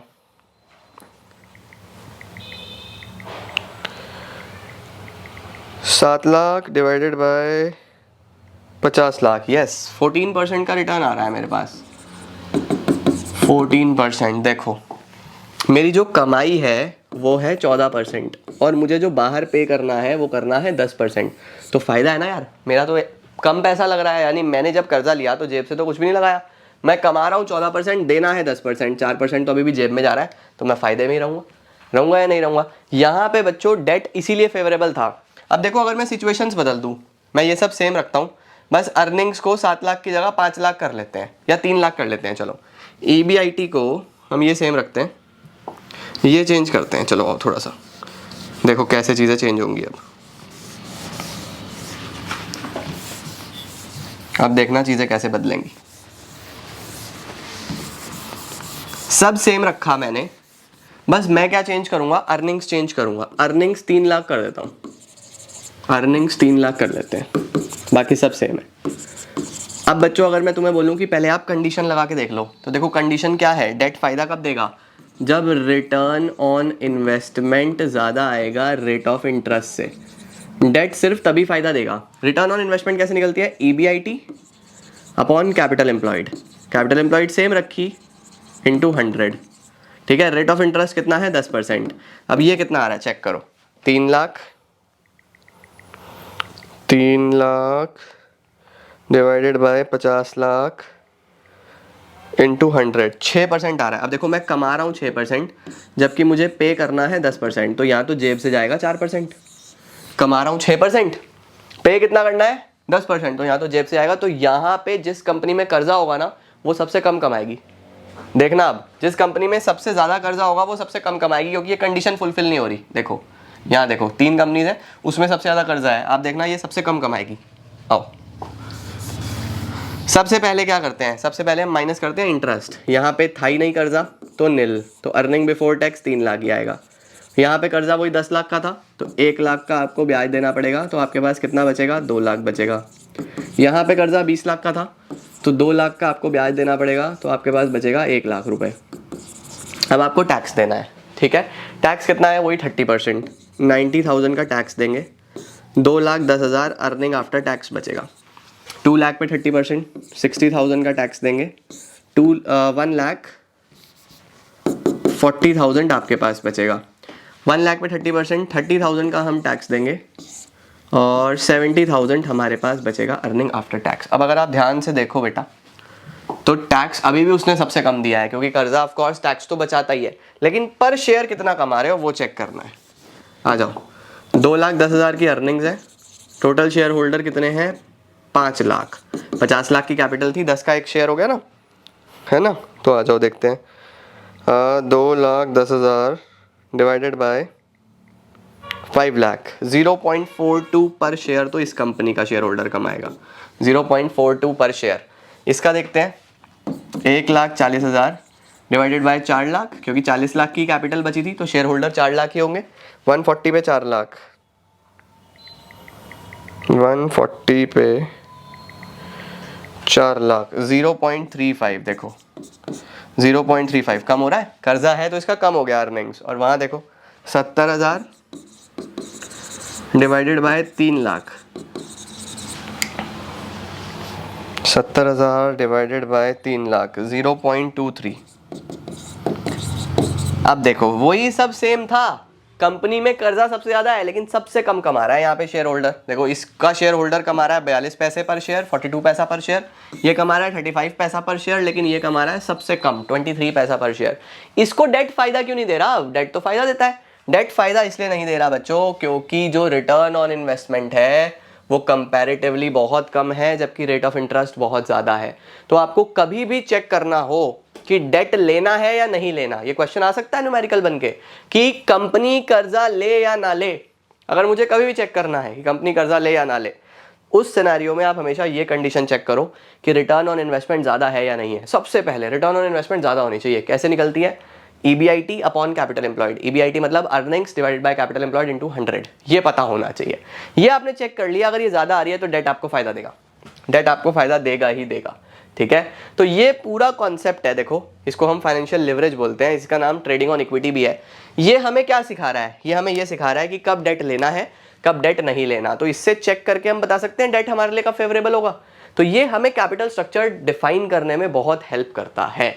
ये कंप्लीट कॉन्सेप्ट होता है कैपिटल स्ट्रक्चर। आई होप आपने सारी की सारी चीजें नोट करी होंगी। देखो क्या है, financial leverage refers to proportion of debt in the overall capital. With debt funds company earnings increase because debt is a cheaper source of finance but involves high degree of risk, है ना। More debt will increase the earnings only. ज्यादा debt earning सिर्फ कब बढ़ाएगा? When return on investment is more than rate of interest. देखो return on investment ज्यादा है तो favourable situation, return on investment कम है तो अनफेवरेबल।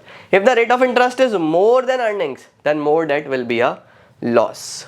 ठीक है, परफेक्ट है। अब ये वही एग्जांपल्स हैं, देखो ये मैंने आपको ऑलरेडी करा दिए हैं, स्क्रीनशॉट लेना है ले लो फटाफट से। सही है, ये मैंने सॉल्व भी करके दिखा दिया आपको, स्क्रीनशॉट लेना है आप ले सकते हो। और ये फेल कब होगा? फेल कब होगा? अगर उल्टा चल गया हिसाब किताब, यानी कि रिटर्न कम आ गया और रेट ऑफ इंटरेस्ट ज़्यादा हो गया। ये भी मैं आपको बता चुका हूँ, स्क्रीनशॉट ले लो। ये देखो अब इसी सिचुएशन में हमने अर्निंग्स जो है, EBIT जो है earning before interest and tax, वो कितना लिया है? 3 लाख। तो यहाँ पे मैंने चेक करा तो ROI 6% आ रहा है, तो यहाँ पे कर्जा हमें नुकसान देगा। ये देखो कर्जा हमें नुकसान दे रहा है। आई होप आपको कैपिटल स्ट्रक्चर का मतलब और फाइनेंशियल लिवरेज पूरा का पूरा कॉन्सेप्ट समझ में आता है। तो फाइनेंशियल लिवरेज में हमने क्या पढ़ा था? देखो फाइनेंशियल लिवरेज में हमने इस तरीके की कुछ सिचुएशंस बनाई थी जिसमें हमने ये पढ़ा था कि फाइनेंशियल लिवरेज एक वो कॉन्सेप्ट है जो आपको हेल्प करता है ये देखने में कि आपकी टोटल कैपिटल में डेट कितना हो, राइट। तो आज हम पढ़ने वाले हैं वो कौन कौन से फैक्टर्स हैं जो हमें हेल्प करते हैं ये डिसाइड करने में कि मेरी कैपिटल स्ट्रक्चर में डेट कितना और इक्विटी कितना। फाइनेंशियल लिवरेज भी एक फैक्टर था जो हमें हेल्प करता था ये देखने में कि डेट कितना हो। वहीं पे बहुत सारे अदर फैक्टर्स भी हैं जो हमें हेल्प करेंगे ये सब देखने में कि कैपिटल स्ट्रक्चर में मैं किस तरीके से चीजें डिसाइड करूं। सबसे पहला फैक्टर आता है कैश फ्लो पोजीशन। अब देखो यहां पहले भी पढ़ के आ चुके हो फाइनेंसिंग डिसीजन में, तो बहुत सारे फैक्टर्स सेम है, बहुत सारे फैक्टर्स कॉमन है, तो ये टॉपिक आपके लिए आसान है। फाइनेंसिंग डिसीजन भी तो यही बोलता था कि मैं अपना जो कैपिटल फ्रेम करूं उसमें कितना डेट हो और कितना इक्विटी हो, कितना ओनर्स फंड्स हो, कितना बोरोड फंड्स हो। वही सेम यहाँ पे फैक्टर्स हैं। तो कॉमन क्वेश्चन है, अगर आपने फाइनेंसिंग डिसीजन पढ़ा है तो ये आपने मैक्सिमम फैक्टर्स पढ़े हुए हैं, 2-4 नए आएंगे वो रेडी कर लेना। तो देखो सबसे पहले आ रहा है cash flow position. Cash flow position क्या बोलता है बच्चे? कैश फ्लो पोजीशन बोलता है कि अगर आप डेट में जाते हो तो आपको रेगुलर इंटरेस्ट पे करना पड़ेगा, जिसके लिए आपको अच्छा कैश फ्लो चाहिए। अगर आपके पास अच्छा कैश फ्लो नहीं है तो please try to avoid debt. Debt को अवॉइड करो क्योंकि वो आपके लिए एक बहुत बड़ा फिक्स्ड पेमेंट ऑब्लिगेशन है और आपके लिए वो प्रॉब्लम क्रिएट कर सकता है। तो अगर कैश फ्लो अच्छा है तो ही डेट की तरफ देखें, अगर कैश फ्लो इतना अच्छा नहीं है तो डेट को थोड़ा सा अवॉइड करके चले। ये हमारे पास कैश फ्लो में आ जाएगा। देखो लिखा हुआ है sometimes company makes sufficient profit but it is not able to generate cash inflow. If a company fails to make fixed payment, insolvency जैसी सिचुएशन भी आ सकती है। इंसॉल्वेंसी का मतलब होता है कंपनी ही बिक जाना। The company must analyse properly the liquidity of the working capital before including debt in the capital structure. ठीक है, दूसरा फैक्टर आता है बेटा interest coverage ratio. Sir interest coverage ratio क्या होता है? देखो इंटरेस्ट कवरेज रेशो आपको ये बताती है कि भैया जो आपका फिक्स्ड इंटरेस्ट है उसके कंपैरेटिवली आप कितना पैसा बना रहे हो। देखो फॉर एग्जांपल ये समझो कि मेरा लेट सपोज 1 लाख रुपए का इंटरेस्ट फिक्स्ड जाना है अगर मैं कर्जा लेता हूं और मेरा प्रॉफिट भी 1 लाख ही है, तो भैया मैं और खर्चे कैसे निकालूंगा? मैं तो फंस जाऊंगा ना भाई। 1 लाख मुझे फिक्स देना है और 1 लाख ही मेरी अर्निंग्स है, तो फिर मेरे पास और खर्चे, ग्रोथ और बहुत सारे मल्टीपल फैक्टर्स के लिए तो सोचने के लिए भी पैसा नहीं है, राइट। वहीं पे अगर मुझे फिक्स्ड इंटरेस्ट 1 लाख देना है, अर्निंग 2 लाख है, तो एटलीस्ट अब अर्निंग डबल तो है, ये थोड़ा बेटर है। 1 लाख इंटरेस्ट देना है, 3 लाख अर्निंग है, 3 टाइम्स मेरी अर्निंग है, थोड़ा और बेटर है। 1 लाख इंटरेस्ट देना है, 5 लाख की अर्निंग्स है, 5 टाइम्स अर्निंग्स हो गई, मच बेटर है। तो इंटरेस्ट कवरेज रेशियो का फॉर्मूला होता है profit earning before interest and tax. ये क्या है? Earning before interest and tax divided by interest. ऊपर प्रॉफिट रखना है, नीचे इंटरेस्ट रखना है। जितना ज्यादा होगा उतना अच्छा है हमारे लिए, उतना रिस्क फ्री है हम, है ना। तो देखो क्या लिखा हुआ है, it refers to the number of times companies earn before interests and taxes to cover the interest payment obligation. A high interest coverage ratio means companies can have more of borrowed funds. High है तो आपके पास risk कम है ना यार, आप अच्छा profit बनाते हो तो आप ज्यादा डेट में जा सकते हो। करेक्ट है जी। नेक्स्ट आता है रिटर्न ऑन इन्वेस्टमेंट। ये पूरा कॉन्सेप्ट फाइनेंशियल लिवरेज वाला पॉइंट है। इसमें क्या बोल रहा है कि अगर आपका रिटर्न ऑन इन्वेस्टमेंट ज्यादा है रेट ऑफ इंटरेस्ट से तो आप डेट में जाओ, अगर आपका रिटर्न ऑन इन्वेस्टमेंट कम है रेट ऑफ इंटरेस्ट से तो फिर डेट आपके लिए इतना अच्छा ऑप्शन नहीं है। ये तो पूरा क्लास पूरा इसी पे बेस्ड था। ठीक है, नेक्स्ट क्या आता है? Cost of debt. Sir what is cost of debt? Cost of debt होता है बच्चों बेसिकली कि आपको जो डेट मिल रहा है वो किस रेट ऑफ इंटरेस्ट से मिल रहा है। आप अलग अलग तरीके की डेट सिक्योरिटीज का रेट ऑफ इंटरेस्ट कंपेयर कर लो कि बैंक लोन आपको किस रेट से मिल रहा है। अगर आप किसी फ्रेंड से बोरो करते हो तो वो किस रेट ऑफ इंटरेस्ट से आपको डेट देगा। अगर आप पब्लिक में डिबेंचर्स इशू करते हो तो वहां पे आपको किस रेट से इंटरेस्ट पे करना पड़ेगा। तो आप कॉस्ट ऑफ डेट को कंपेयर करो कि बेसिकली आपको जो कर्जा आपने लेना है किस रेट पे मिलेगा। अगर आपको वो अच्छे रेट पे मिल रहा है, कंपैरेटिवली लेसर रेट पे मिल रहा है, तो फिर आप डेट के लिए जाओ, otherwise try to go for equity. देखो क्या लिखा हुआ है, if a firm can arrange borrowed funds at a low rate of interest it will prefer more of date.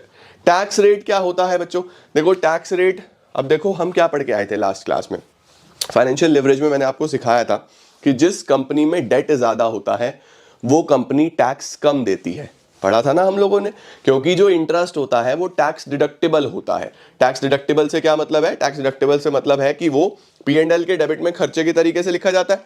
खर्चे के तरीके से अगर वो लिखा जाता है तो उस सिनेरियो में आपका जो प्रॉफिट है वो कम आता है, उसमें इनकम टैक्स भी कम देना पड़ता है। तो ये यहाँ पे ये बोल रहा है कि अगर इकोनॉमी में टैक्स का रेट हाई है, फिलहाल टैक्स रेट बहुत हाई चल रहा है, ऊपर ऊपर ऊपर ऊपर हाई रेट ऑफ टैक्सेस चल रहा है, तो हाई रेट ऑफ टैक्सेस के केसेस में डेट लो यार, क्योंकि डेट लेंगे तो इंटरेस्ट आएगा, प्रॉफिट कम होगा, टैक्स कम देना पड़ेगा। वेयर एज अगर टैक्स लो चल रहा है, कोई प्रॉब्लम नहीं है, टैक्स रेट नीचे ही है, तो फिर आप कंपेयर कर लो अदर फैक्टर्स, आपके लिए जो फेवरेबल हो। इक्विटी फेवरेबल है तो इक्विटी में चले जाओ, डेट फेवरेबल है तो डेट में चले जाओ। एक फैक्टर के बेसिस पे डिसाइड नहीं होता, देयर आर मल्टीपल फैक्टर्स, है ना। तो सब में देखो फिर आपको जो सबसे ज्यादा फेवरेबल लगे वो। लेकिन अगर मैं सिर्फ टैक्स रेट की बात करूं, टैक्स रेट हाई है go for debt, tax rate कम है गो फॉर इक्विटी, या आप कंपेयर कर लो अदर फैक्टर्स। ठीक है, नेक्स्ट है बच्चों cost of equity. Cost of equity में बच्चे बहुत कंफ्यूज होते हैं, sir what is cost of equity?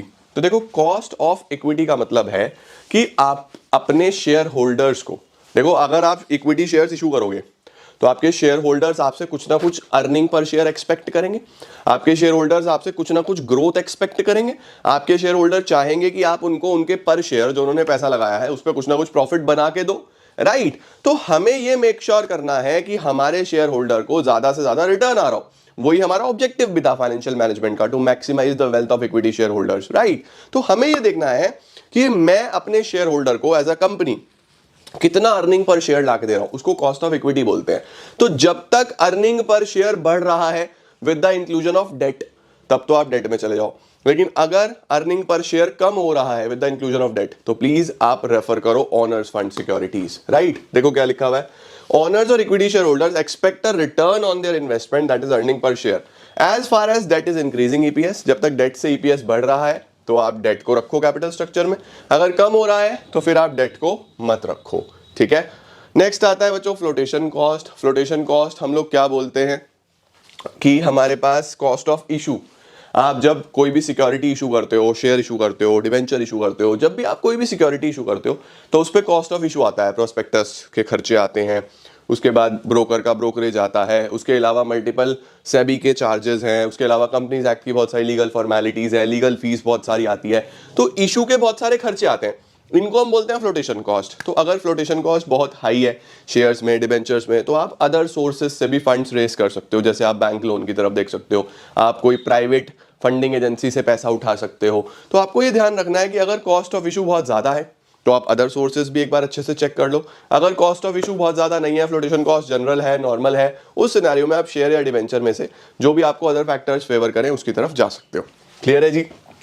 Risk consideration, risk अब आप जानते हो क्या होता है हमारे पास, अगर आप रिस्क लेना चाहते हो, that comes with risk obviously, है ना। अगर आप रिस्क लेने की क्षमता रखते हो, आपका रिस्क एपिटाइट अच्छा है, आपको रिस्क लेने में कोई प्रॉब्लम नहीं है, तो आप डेट में जा सकते हो। लेकिन अगर आप चाहते हो कि थोड़ा सा रिस्क फ्री रहो, कम रिस्क हो, तो फिर आप इक्विटी में जा सकते हो। क्या लिखा है, financial risk refers to a position where a company is unable to meet its fix financial charges. Company को थोड़ा सा रिस्क रहता है इंटरेस्ट का, प्रेफरेंस डिविडेंड का, क्रेडिटर्स की पेमेंट का।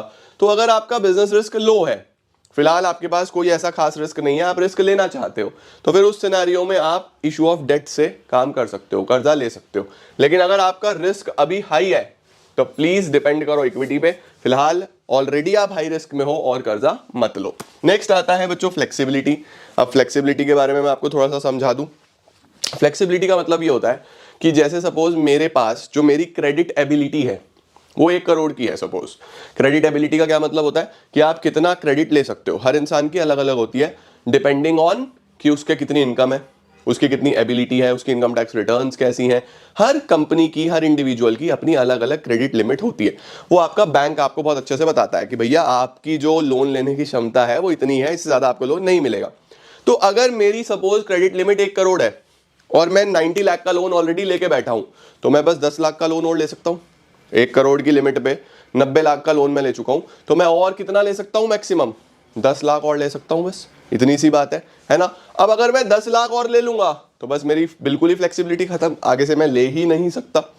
तो ये कॉन्सेप्ट ये बोलता है फ्लेक्सिबिलिटी कि आप ट्राई करो कि आपकी फ्लेक्सिबिलिटी खत्म ना हो, आपकी फ्लेक्सिबिलिटी बनी रहे, आपके पास हमेशा कुछ ना कुछ क्षमता जरूर रहे, क्योंकि कभी पता नहीं लगता यार सडनली आपको पैसे की कब जरूरत पड़ जाए, उस टाइम पे डेट ही काम आता है। और अगर आपके पास फ्लेक्सिबिलिटी ही नहीं हुई, आप डेट ले ही नहीं पाए, फिर तुम क्या कर लोगे, कैसे खर्चा निकालोगे, दिक्कत रहेगी। तो क्या लिखा है देखो, एक्सेस ऑफ डेट, अगर आप बहुत ज्यादा डेट लेते हो तो आपके फर्म की कैपेसिटी कम हो जाती है टू बोरो फर्दर, आप फर्दर बोरो नहीं कर पाओगे। To maintain flexibility it must maintain some borrowing power, आपको हमेशा अपने पास कुछ ना कुछ बोरिंग पावर रखनी है। कंट्रोल, अब कंट्रोल क्या है, ये वही वाली बात है ऊपर वाली की, अगर आप नए शेयर्स इशू करते हो, आप इक्विटी में जाते हो, तो पुराने शेयर होल्डर्स का कंट्रोल डाइल्यूट होता है, क्योंकि नए शेयर होल्डर्स आएंगे, उनको भी वोटिंग राइट्स मिलेंगी, वो भी डिसीजन मेकिंग में पार्टिसिपेट करेंगे। तो शायद पुराने शेयर होल्डर्स की थोड़ी सी राइट्स कम हो जाए, शायद उनको लगे कि यार ये तो नुकसान हो रहा है ना। तो जब भी ऐसा हो, जब भी ऐसा कुछ हो कि आपको लगता है कि आप नहीं अपना कंट्रोल डाइल्यूट करना चाहते, आप चाहते हो कि आपका फुल कंट्रोल रहे, उस सिनेरियो में गो फॉर डेट। अगर आपको कोई प्रॉब्लम नहीं है कंट्रोल डाइल्यूट करने में, तो equity is always open for you, right. Next क्या आता है बच्चों, रेगुलेटरी फ्रेमवर्क। रेगुलेटरी फ्रेमवर्क ये बोलता है कि आप कभी भी शेयर्स इशू कर रहे हो, आप कभी भी डिबेंचर्स इशू कर रहे हो, तो please try to follow regulatory framework. आपको हमेशा रूल्स और रेगुलेशंस के अनुसार, आपको हमेशा सेबी गाइडलाइंस के अनुसार ही इशू ऑफ सिक्योरिटीज करना पड़ेगा। अगर आपको लगता है कि रेगुलेटरी फ्रेमवर्क, रूल्स रेगुलेशंस हमारे लिए अच्छे हैं, हमें फेवर कर रहे हैं, हम सब कुछ फॉलो कर सकते हैं, तो आप अपने हिसाब से अदर फैक्टर्स कंसीडर करके डेट या इक्विटी जो भी आपको ज्यादा फेवरेबल हो आप उसमें जा सकते हो। क्या लिखा है देखो, the issue of shares and debentures has to be done according to the SEBI guidelines and for taking loans companies have to follow the regulations of the monetary policy. If SEBI guidelines are easy, company फिर issue of securities कर सकती है। Whereas monetary policies are more flexible, then they may go for loans। आपको बड़े ध्यान से सारी की सारी फ्रेमवर्क देख के, रूल्स रेगुलेशंस देख के उस हिसाब से डेट या इक्विटी में जाना है। नेक्स्ट आता है बच्चों debt service coverage ratio, DSCR। ये एक स्टेप आगे है किससे, ICR से। देखो इंटरेस्ट कवरेज रेशो ICR, वो हमारी अर्निंग्स को कंपेयर करता था सिर्फ और सिर्फ इंटरेस्ट के साथ कि भैया इंटरेस्ट कितना उसके हिसाब से अर्निंग्स कितनी। लेकिन मुझे एक बात बताओ, अगर आप कर्जा लेते हो तो आपको सिर्फ इंटरेस्ट पे करना है या जो प्रिंसिपल जो कर्जा लिया है वो भी चुकाना है? दोनों चीजें कवर करनी है ना। सिर्फ इंटरेस्ट देख लेने से क्या होगा यार, इंटरेस्ट का तो पोर्शन कम होता है, ज्यादा पोर्शन तो प्रिंसिपल अमाउंट का होता है। तो ICR तो एक इनकम्प्लीट रेशो रह गई। तो ICR की जो इनकॉम्पिटेंसी थी उसको कवर करा DSCR ने, डेट सर्विस कवरेज रेशो ने। डेट सर्विस कवरेज रेशो ये बोलता है कि भैया सिर्फ इंटरेस्ट देख लेने से कुछ नहीं होगा, आप अपना टोटल पेमेंट ऑब्लिगेशन कंपेयर करो अपने प्रॉफिट से कि आपका प्रॉफिट कितना है और आपका टोटल पेमेंट ऑब्लिगेशन कितना है। तो अगर आपका प्रॉफिट टोटल पेमेंट ऑब्लिगेशन से ज्यादा आ रहा है, 3 गुना, 4 गुना, 5 गुना, 10 गुना, तो ही आप डेट में जाओ, अदरवाइज आप डेट में ना जाओ। लिखना इसमें भी सेम है कि ये भी जितना हाई होगा उतना आप डेट में अच्छे से जा सकते हो, जितना लो होगा उतना आप डेट में मत जाओ। लेकिन वहां पे सिर्फ इंटरेस्ट से कंपेयर कर रहा था, यहां पे टोटल पेमेंट ऑब्लिगेशन से कंपेयर कर रहा है। ठीक है, देखो it is one step ahead of ICR. ICR covers the obligation to pay back interest, but DSCR takes care of return on investment as well as principal repayment. Return of interest, sorry, rate of interest आएगा बच्चों यहाँ पे, return नहीं, rate of interest। ये DSCR जो ध्यान रखता है वो किस किस चीज का ध्यान रखता है, rate of interest का, rate of interest as well as principal repayment। DSCR का फॉर्मूला क्या है, फॉर्मूला एक बार लर्न कर लेना please. Profit after tax, interest, non cash expenses divided by preference dividend. देखो प्रेफरेंस डिविडेंड फिक्स्ड होता है, इंटरेस्ट फिक्स्ड होता है, और रीपेमेंट ऑब्लिगेशन। ठीक है, DSCR अगर हाई है तो कंपनी कर्जे में जा सकती है, DSCR अगर लो है तो फिर कर्जे में नहीं जाना। ओके, नेक्स्ट आता है बच्चों स्टॉक मार्केट कंडीशंस। ये भी हम पढ़ के आ चुके हैं। स्टॉक मार्केट कंडीशंस क्या होता है, अगर स्टॉक मार्केट बूम पे है, मार्केट ऊपर है, अच्छे प्रॉफिट्स बन रहे हैं, तो उस टाइम पे इक्विटी, क्योंकि उस टाइम पे लोग रिस्क लेना पसंद करते हैं। मार्केट डाउन है, डिप्रेशन में है, लोगों के पास पैसा नहीं है, तो उस टाइम पे डेट, क्योंकि लोग सेफ जाना पसंद करते हैं, लोग रिस्क लेना पसंद नहीं करते। तो लिखा हुआ है if there is a boom period, business is flourishing, investors also take a risk, prefer to invest equity shares. ठीक हो गया। और अगर मार्केट गिरी हुई है, बेयरिश फेज है, तो फिर debt. Capital structure of companies, capital structure of other companies, इस पॉइंट को भी एक बार देख लेना। Capital structure of other companies का मतलब ये होता है बच्चों कि आप समटाइम्स मार्केट स्टैंडर्ड्स के हिसाब से भी अपना कैपिटल स्ट्रक्चर डिफाइन करने की कोशिश करते हो। मार्केट स्टैंडर्ड्स का क्या मतलब होता है कि मार्केट में, इस इंडस्ट्री में एक जनरल कैपिटल स्ट्रक्चर क्या है। सपोज मैंने आपको बोला कि हम कम्युनिकेशन इंडस्ट्री में हैं और वहां पे बोला गया कि 3:1 का कैपिटल स्ट्रक्चर बेस्ट है, कि डेट अपॉन इक्विटी, 3 का कर्जा तो 1 रुपए का अपना इक्विटी लगाना है। तो जरूरी नहीं है कि आपको वही प्रेफर करेगा, जरूरी नहीं है कि आपको वही बेनिफिट देगा। तो ब्लाइंडली इंडस्ट्री नॉर्म्स फॉलो करने की जरूरत नहीं है। हाँ, आप अदर कंपनीज का कैपिटल स्ट्रक्चर देख के एक आइडिया ले सकते हो, फिर उस हिसाब से अपना कैपिटल स्ट्रक्चर खुद फ्रेम करना है। ठीक है, लिखा हुआ है देखो, some companies frame capital structure according to the industrial norms, but proper care must be taken as blindly following the norms may lead to financial risks. If firm can not afford high risk, अगर high risk afford नहीं कर सकती, it should not raise more of debt. ठीक हो गया। तो ये सारे फैक्टर्स आते हैं बच्चों हमारे पास कैपिटल स्ट्रक्चर के। अब देखो यार, ये जो टॉपिक है ना, ये आपने क्लास 11th में भी पढ़ा था कि जब भी बिजनेस को स्टार्ट करना होता है तो पैसा लगता है 2 तरीके से। एक तो बिजनेस के बिल्कुल स्टार्टिंग में लगेगा, जिसमें आपको एसेट्स बाय करने पड़ेंगे, बिजनेस का सेटअप बिठाना पड़ेगा, और एक बार ये जब हो गया तो फिर रेगुलरली उसको मेंटेन करने के लिए खर्चा होता रहता है। तो जो भी खर्चा बिजनेस में रोज रोज रोज रोज, आपका सैलरी का खर्चा हो गया, बिजली का बिल हो गया, इसके अलावा जितने भी खर्चे बिजनेस में डेली होते रहते हैं बिजनेस को मेंटेन करने के लिए, उनको बोलते हैं वर्किंग कैपिटल। और जो बिजनेस के शुरू में मेनली एसेट्स बाय करने में, बिजनेस को सेटअप करने में बड़े खर्चे जो हैं, उसको हम बोलते हैं फिक्स कैपिटल। तो क्या होता है fix capital? It involves the allocation of firm capital to long term assets. Long term assets में लगता है ये। Managing fix capital is related to investment decisions and it is called capital budgeting. आप पढ़ के आ चुके हो, फिक्स कैपिटल से रिलेटेड जो डिसीजन होता है उसको हम कैपिटल बजटिंग बोलते हैं। Capital budgeting decision affects the growth and the profitability of the business. This decision includes, क्या क्या आता है इसके अंदर, land, building, plant machinery, change of technology, expenditure on advertisement, campaign, पूरा खर्चा कैंपेन पे, रिसर्च एंड डेवलपमेंट, ये सब फिक्स कैपिटल में आ जाते हैं। अब हमारे पास ये आता है टॉपिक कि ऐसे कौन कौन से फैक्टर्स हैं जो फिक्स कैपिटल को इंपैक्ट करते हैं, कि आपको फिक्स कैपिटल कम चाहिए होगा या आपको फिक्स कैपिटल ज्यादा चाहिए होगा। इस पे बेस्ड केस स्टडी कई बार आ जाता है कि एक कंपनी है, उसमें ग्रोथ अपॉर्चुनिटीज दिख रही थी, उसका स्केल बड़ा था, उसका नेचर इस तरीके का था, तो आप बताओ फिक्स कैपिटल ज़्यादा चाहिए होगा या कम चाहिए होगा। तो बहुत सारे ऐसे फैक्टर्स हैं जिनको देख के आप समझ सकते हो कि फिक्स कैपिटल ज़्यादा चाहिए या फिक्स कैपिटल कम चाहिए। ठीक है, तो देखो सबसे पहले क्या आता है, nature of the business. Now nature of the business से व्हाट आई मीन इज कि आपका बिजनेस किस तरीके का है, क्या आप मैन्युफैक्चरर हो, क्या आप सिर्फ रीसेलर हो, क्या आप सिर्फ खरीद के लेके आ रहे हो, थोड़ा बहुत उसमें एडिशन करते हो एंड देन सेल ऑफ करते हो। तो ये देखना है कि आपका नेचर ऑफ बिजनेस क्या है। अगर आप मैन्युफैक्चरर हो तो ऑब्वियसली आपको फिक्स कैपिटल ज्यादा चाहिए होगा, आपको लैंड भी चाहिए, आपको मशीनें भी चाहिए, आपको खर्चा करना पड़ेगा। लेकिन अगर आप एक रीसेलर हो जो बस बाय करके लेके आता है और प्रॉफिट जोड़ता है और रीसेल करता है, तो फिर उस सिनेरियो में आपको बनाना नहीं है, तो आपको फिक्स कैपिटल कंपैरेटिवली कम चाहिए होगा। तो नेचर ऑफ द बिजनेस में हम ये देखते हैं कि मेरा बिजनेस का नेचर क्या है। ठीक है, देखो क्या लिखा हुआ है, the type of business a company is involved in is the first factor। ठीक है, manufacturing company needs more fix capital as compare to a trading company. सीधी सीधी सी बात है। स्केल ऑफ ऑपरेशंस, अब स्केल ऑफ ऑपरेशन क्या बोलता है, आप किस स्केल पे काम कर रहे हो, आप स्मॉल स्केल कर रहे हो, आप मीडियम स्केल कर रहे हो, आप लार्ज स्केल कर रहे हो। ये सिंपल है।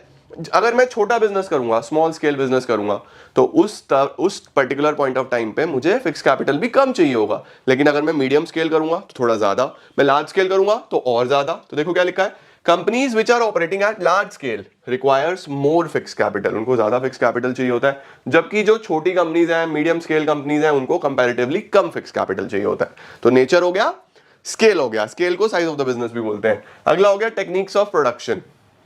अब देखो हमारे पर्टिकुलर एरियाज में या इंडिया में बोल लो, यूजुअली दो प्रकार की टेक्निक्स देखने को मिलती है। एक होती है लेबर इंटेंसिव टेक्निक, एक होती है capital intensive technique. Labour intensive technique में बच्चों ज्यादा लेबर लगती है और कम कैपिटल लगती है, जबकि कैपिटल इंटेंसिव टेक्निक में ज्यादा कैपिटल यानी ज्यादा मशीनें, ज्यादा इस तरीके का खर्चा होता है और लेबर कम लगती है। तो जो भी इंडस्ट्रीज, जो भी ऑर्गेनाइजेशंस कैपिटल इंटेंसिव पे रिलाई करती हैं, कैपिटल इंटेंसिव का मतलब उनको ज्यादा मशीनें चाहिए, उनको ज्यादा टेक्नोलॉजी चाहिए, इस तरह की चीजें चाहिए, तो उनको फिक्स कैपिटल ज्यादा चाहिए। जबकि वो इंडस्ट्रीज, वो बिजनेसेस जो लेबर इंटेंसिव पे रिलाई करते हैं, उनको फिक्स कैपिटल कम चाहिए। ठीक है, ये इसमें लिखा है, देखो companies using capital intensive require more fix capital, companies using labour intensive requires less fix capital. Technology upgradations, अगर आपका बिजनेस में टेक्नोलॉजिकल अपग्रेडेशंस बार बार आते हैं, यानी रोज रोज रोज रोज कुछ ना कुछ नई टेक्नोलॉजी, हर 2-3 दिन बाद, हर 2-3 महीने बाद, हर 6 महीने बाद, यानी फ्रीक्वेंटली टेक्नोलॉजी अपग्रेड होती है और आपको भी करनी पड़ती है। आपको लेटेस्ट लैपटॉप्स लगाने पड़ते हैं, लेटेस्ट कंप्यूटर्स लगाने पड़ते हैं, लेटेस्ट टेक्नोलॉजी लगानी पड़ती है, तो खर्चा ज्यादा होगा, फिक्स कैपिटल ज्यादा चाहिए होगा। वहीं पे अगर आपका बिजनेस कुछ इस तरीके का है जहां पे टेक्नोलॉजी का काम ही नहीं है, आपने एक बार मशीन लगा दी, फैक्ट्री लगा दी, उसके बाद सालों साल चल रही है, 10 साल, 15 साल, 20 साल। शुगर केन की फैक्ट्रीज में, यूजुअली शुगर फैक्ट्रीज में ऐसा होता है, मशीन लग गई तो लग गई, बस अब चल रही है लंबे समय तक, तो वहां पे तो एक ही बार खर्चा होना है ना। जबकि जो आईटी सेक्टर होगा, जहां पे रोज नए सॉफ्टवेयर डेवलप करने हैं, रोज नई टेक्नोलॉजी आएगी, तो वहां पे तो अप टू डेट टेक्नोलॉजी चाहिए, तो वहां पे फिक्स कैपिटल ज्यादा चाहिए होगा। तो अगर टेक्नोलॉजिकल अपग्रेडेशन काफी फ्रीक्वेंट है, बार बार होता है, जल्दी जल्दी होता है, तो you need more fix capital. Whereas जिन इंडस्ट्री में फ्रीक्वेंट नहीं है टेक्नोलॉजी अपग्रेडेशन, वहां पे फिक्स कैपिटल कम चाहिए। ठीक हो गया। नेक्स्ट आता है ग्रोथ प्रोस्पेक्ट्स। ये बहुत सिंपल है, अगर आप एक्सपैंड कर रहे हो, आप ग्रोथ देख रहे हो, आप नंबर ऑफ यूनिट्स बढ़ा रहे हो, नंबर ऑफ प्रोडक्ट्स बढ़ा रहे हो, तो ऑफ कोर्स आपको फिक्स कैपिटल ज्यादा चाहिए होगा। वहीं अगर आप अभी ग्रोथ नहीं देख रहे हो, अगर अभी आप फिलहाल एक स्टेबिलिटी पोजीशन पे हो जहां पे आपका काम चल रहा है, तो वहां पे आपको बहुत ज्यादा फिक्स कैपिटल की रिक्वायरमेंट नहीं होगी। ठीक है। नेक्स्ट आता है डाइवर्सिफिकेशन। सर डाइवर्सिफिकेशन का क्या मतलब होता है? डाइवर्सिफिकेशन का मतलब होता है बच्चे, जब आप प्रोडक्ट रेंज बढ़ाते हो, जब आप एक की जगह 2 प्रोडक्ट बनाते हो, 2 की जगह 4 प्रोडक्ट बनाते हो, उसको डाइवर्सिफिकेशन बोलते हैं। ठीक है, यानी आप अपनी हॉरिजॉन्टल वे में एक्सपेंशन कर रहे हो। देखो एक्सपेंशन मेनली क्या होता है? एक्सपेंशन होता है आपका पूरा बिजनेस एक्सपेंड हो रहा है, 1 से 2 आपने बिल्डिंग्स बना ली, 2 से 4 ऑफिसेज बना लिए, आपका सब कुछ बढ़ रहा है, दिस इज एक्सपेंशन। डाइवर्सिफिकेशन होता है कि आप डाइवर्सिफाई कर रहे हो, पहले सिर्फ गारमेंट्स बनाते थे, फुटवेयर भी शुरू कर दिया, फुटवेयर के साथ साथ अब आपने कुछ किड्स वेयर भी शुरू कर दिया, तो आप डाइवर्सिफाई कर रहे हो। तो अगर डाइवर्सिफिकेशन हो रहा है तो you need more fix capital, diversification नहीं हो रहा तो you need less fix capital. देखो लिखा हुआ है, companies which plans to diversify their activities requires more fix capital, क्योंकि ज्यादा प्रोडक्शन करने के लिए ज्यादा प्लांट मशीनरी चाहिए, तो ऑफ कोर्स फिक्स कैपिटल ज्यादा चाहिए होगा। उसके बाद आता है बच्चों availability of finance and leasing facility. देखो अगर आपके पास फाइनेंस अवेलेबल है, यानी आपको लोन वोन मिल जाता है, या आपको लीज पे मशीन्स वगैरह मिल जाती हैं। लीज का मतलब रेंट पे आपको मशीन्स वगैरह मिल जाती हैं। तो ऑफ कोर्स आपको खुद से बहुत ज्यादा पैसा लगाने की जरूरत नहीं है ना भाई। एक मशीन 2 करोड़ की है, अब अगर मुझे वो 2 करोड़ की मशीन 5 लाख रुपए महीना पे मिल रही है या 2 लाख रुपए महीना पे मिल रही है, तो मुझे यार 2 करोड़ लगाने से बच जाऊंगा ना। कहां मुझे 2 करोड़ चाहिए, कहां मुझे 2-3 लाख रुपए चाहिए, तो कितना फर्क आ गया, है ना। तो अगर लीजिंग फैसिलिटी है, लीजिंग का मतलब रेंटल फैसिलिटी अवेलेबल है, तो उस सिनेरियो में फिक्स कैपिटल की रिक्वायरमेंट कम होगी। लीज नहीं है, बाय ही करनी पड़ेगी, तो फिक्स कैपिटल की रिक्वायरमेंट ऑफ कोर्स ज्यादा होगी। देखो लिखा हुआ है companies can arrange finance and leasing facilities, अगर मिल जाती है then they require less fix capital. सही है। नेक्स्ट क्या आता है, level of collaborations and joint ventures. Level of collaborations का क्या मतलब होता है कि आप मिलजुल के अगर काम कर लो। फॉर एग्जाम्पल वही वाला एग्जाम्पल लेते हैं कि एक मशीन 2 करोड़ की है, अब मैं बिजनेस करने जा रहा था, मुझे लगा यार चिंटू भी वही बिजनेस करने जा रहा है, चिंटी भी वही बिजनेस करने जा रही है, बंटी भी वही बिजनेस करने जा रहा है, तो मैंने उन तीनों को बुलाया। मैंने कहा चिंटू सुनो, चिंटी सुनो, बंटी सुनो, हम चारों मिलकर ले लेते हैं यार ये मशीन, वैसे 2 करोड़ लगेंगे, अब 50-50 लाख लगेंगे। तो देखो कोलैबोरेशन से, एक जॉइंट वेंचर से, जॉइंट वेंचर का मतलब जॉइंटली बिजनेस करना, क्या हमारे सबके 1.5 करोड़ बच गए।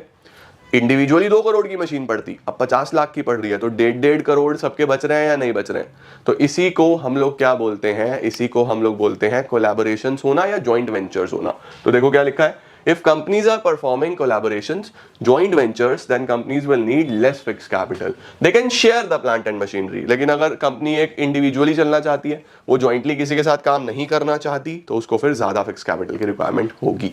तो ये थे बच्चों 8 फैक्टर्स, 1 2 3 4 तो ये हो गए, स्क्रीनशॉट लेना है ले लो, और 4 ये हो गए जो इंपैक्ट करते हैं हमारे फिक्स कैपिटल रिक्वायरमेंट को। इसके बाद अब हम चलते हैं वर्किंग कैपिटल रिक्वायरमेंट्स की तरफ। अब वर्किंग कैपिटल मैं आपको ऑलरेडी बता चुका हूं कि वर्किंग कैपिटल क्या है, जो आपको डेली बेसिस का खर्चा चाहिए, जो आपको बिजनेस को चलाने के लिए रोज रोज का पैसा चाहिए, जो आपका बिजनेस अच्छे से स्मूथली चल सके, उसको मेंटेन करने के लिए आपको पैसा चाहिए, उसको हम वर्किंग कैपिटल बोलते हैं। The capital requirement for smooth day to day operations of the business is called working capital.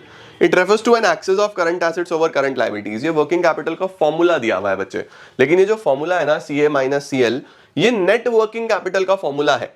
It means हमारे पास 2 प्रकार के वर्किंग कैपिटल होते हैं, one is gross working capital, the other is net working capital. Examination में बहुत ज्यादा पूछा नहीं गया है, बट पार्ट ऑफ सिलेबस है तो मैं आपको बता रहा हूं। ग्रॉस वर्किंग कैपिटल का मतलब होता है the total of current assets. अगर आप टोटल ऑफ करंट एसेट्स ले लेते हो कि मेरे पास जो भी करंट एसेट्स हैं सबको जोड़ दो, ग्रॉस वर्किंग कैपिटल बन जाएगा। जैसे हमारे पास cash, debtor, marketable securities, finish goods inventory, BR, work in progress, raw material, prepaid expenses, सब एसेट्स जो कैश में कन्वर्ट हो जाते हैं बहुत जल्दी, इनको जोड़ दो तो ग्रॉस वर्किंग कैपिटल बन जाता है।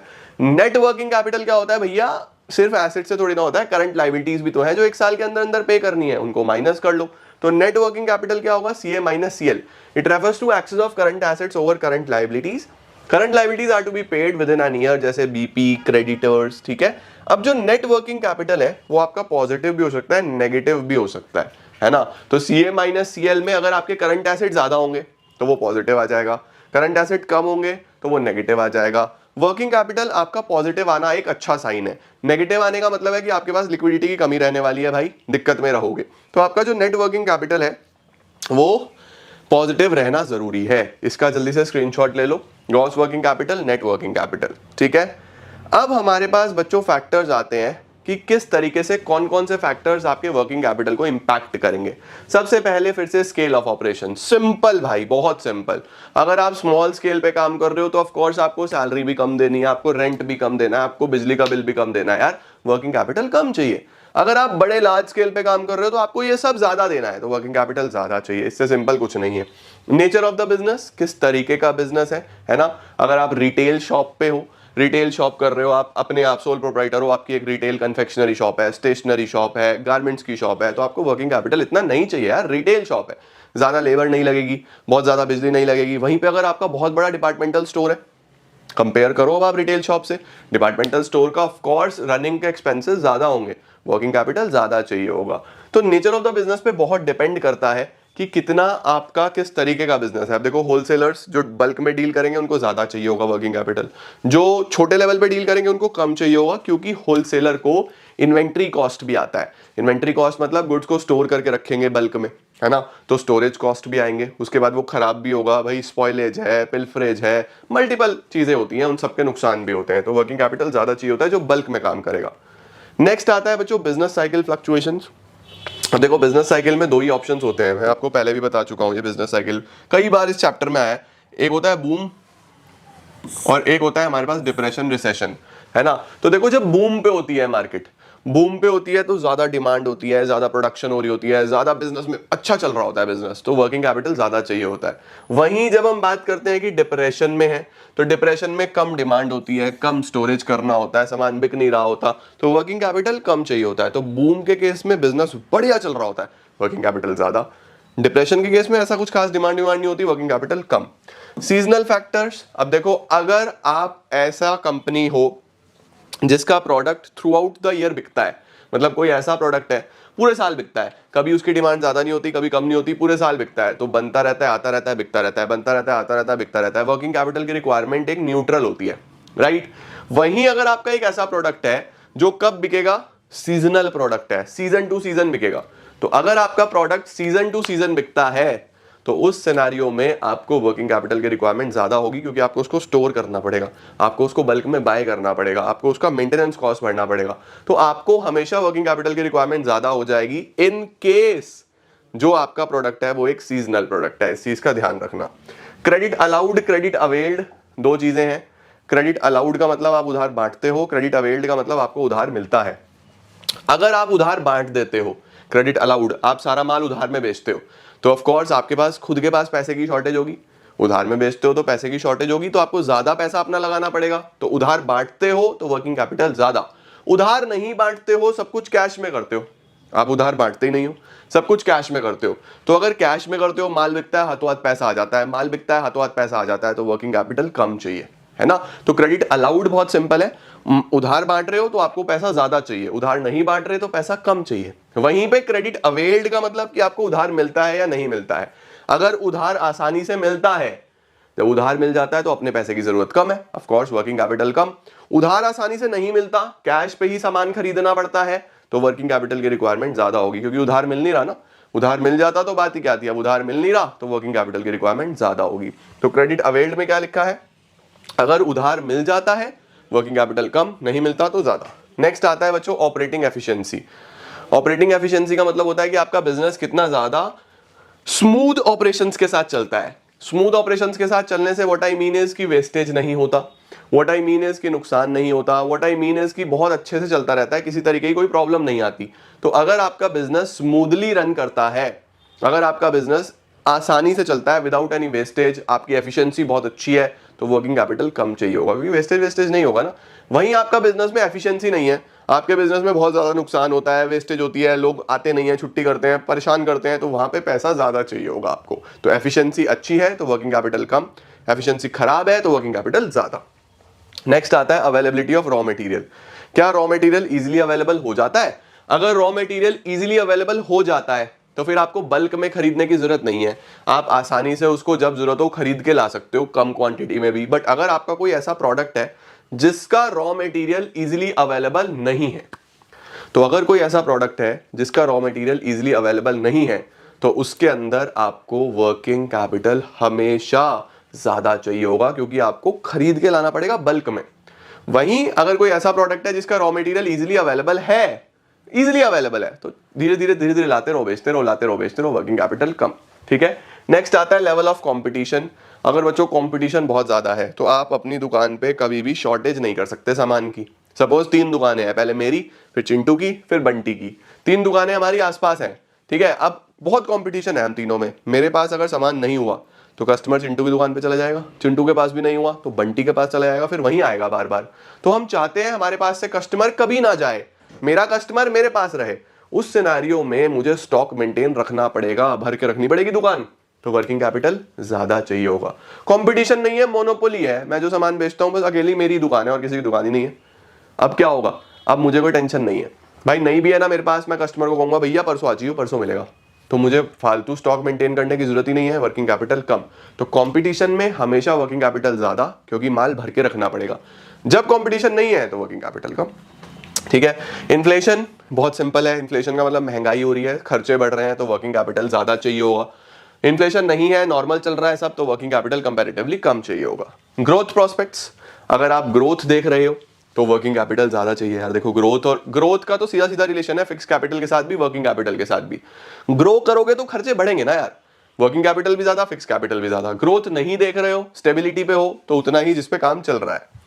Technology and production cycle. अब देखो प्रोडक्शन साइकिल का क्या मतलब होता है। प्रोडक्शन साइकिल का मतलब होता है बेटा कि सामान को प्रोड्यूस करने में कितना खर्चा आएगा, स्टार्टिंग फ्रॉम रॉ मटेरियल खरीदा, work in progress, finish goods, है ना। तो ये साइकिल कितनी बड़ी है, जितनी बड़ी साइकिल होगी उतने लोग इन्वॉल्व होंगे, जितनी छोटी साइकिल होगी उतने कम लोग इन्वॉल्व होंगे। देखो अगर मैं बोलूं कि भैया चीनी बनानी है, तो पहले शुगर केन ग्रो होगा, फिर उसकी कटिंग होगी, क्लीनिंग होगी, जूस निकलेगा, शुगर केन जूस के बाद फिर चीनी बनेगी, फिर उसके अंदर उसकी भी सफाई होती है, अलग अलग quality, brown sugar, white sugar, उसके बाद अलग अलग ग्रेडिंग होती है, ये अच्छी है, ये है, फिर पैकिंग होगी। तो प्रोडक्शन साइकिल काफी बड़ा है चीनी का, राइट। इसी तरीके से किसी प्रोडक्ट का प्रोडक्शन साइकिल बहुत बड़ा होता है, किसी का प्रोडक्शन साइकिल बहुत छोटा होता है। तो जिसका प्रोडक्शन साइकिल बड़ा है, प्रोडक्शन साइकिल का मतलब कितने स्टेजेस आ रहे हैं उसको प्रोडक्शन करने में, वो अगर ज्यादा है तो ज्यादा लोग चाहिए, तो पैसा भी ज्यादा चाहिए। छोटा सा प्रोडक्शन साइकिल है कि भैया एक आधे स्टेप में बन जाता है, बस फटाफट आओ रेडी करो हो गया। छोटा सा प्रोडक्शन साइकिल है तो वर्किंग कैपिटल कम चाहिए। तो प्रोडक्शन साइकिल अगर बड़ा है वर्किंग कैपिटल ज्यादा, प्रोडक्शन साइकिल छोटा है वर्किंग कैपिटल कम। ठीक है। देखो लिखा हुआ है it is long then more working capital will be required. It is long का मतलब प्रोडक्शन साइकिल अगर बड़ा है तो ज्यादा वर्किंग कैपिटल चाहिए, because it will take a long time in converting the raw material into finish goods. वहीं अगर छोटा सा है तो वर्किंग कैपिटल कम चाहिए। आई होप आपको वर्किंग कैपिटल के भी सारे पॉइंट समझ में आते हैं। फिक्स कैपिटल पढ़ा, वर्किंग कैपिटल पढ़ा, इसी के साथ लेडीज एंड जेंटलमैन हमारा पूरा का पूरा चैप्टर समाप्त हो जाता है।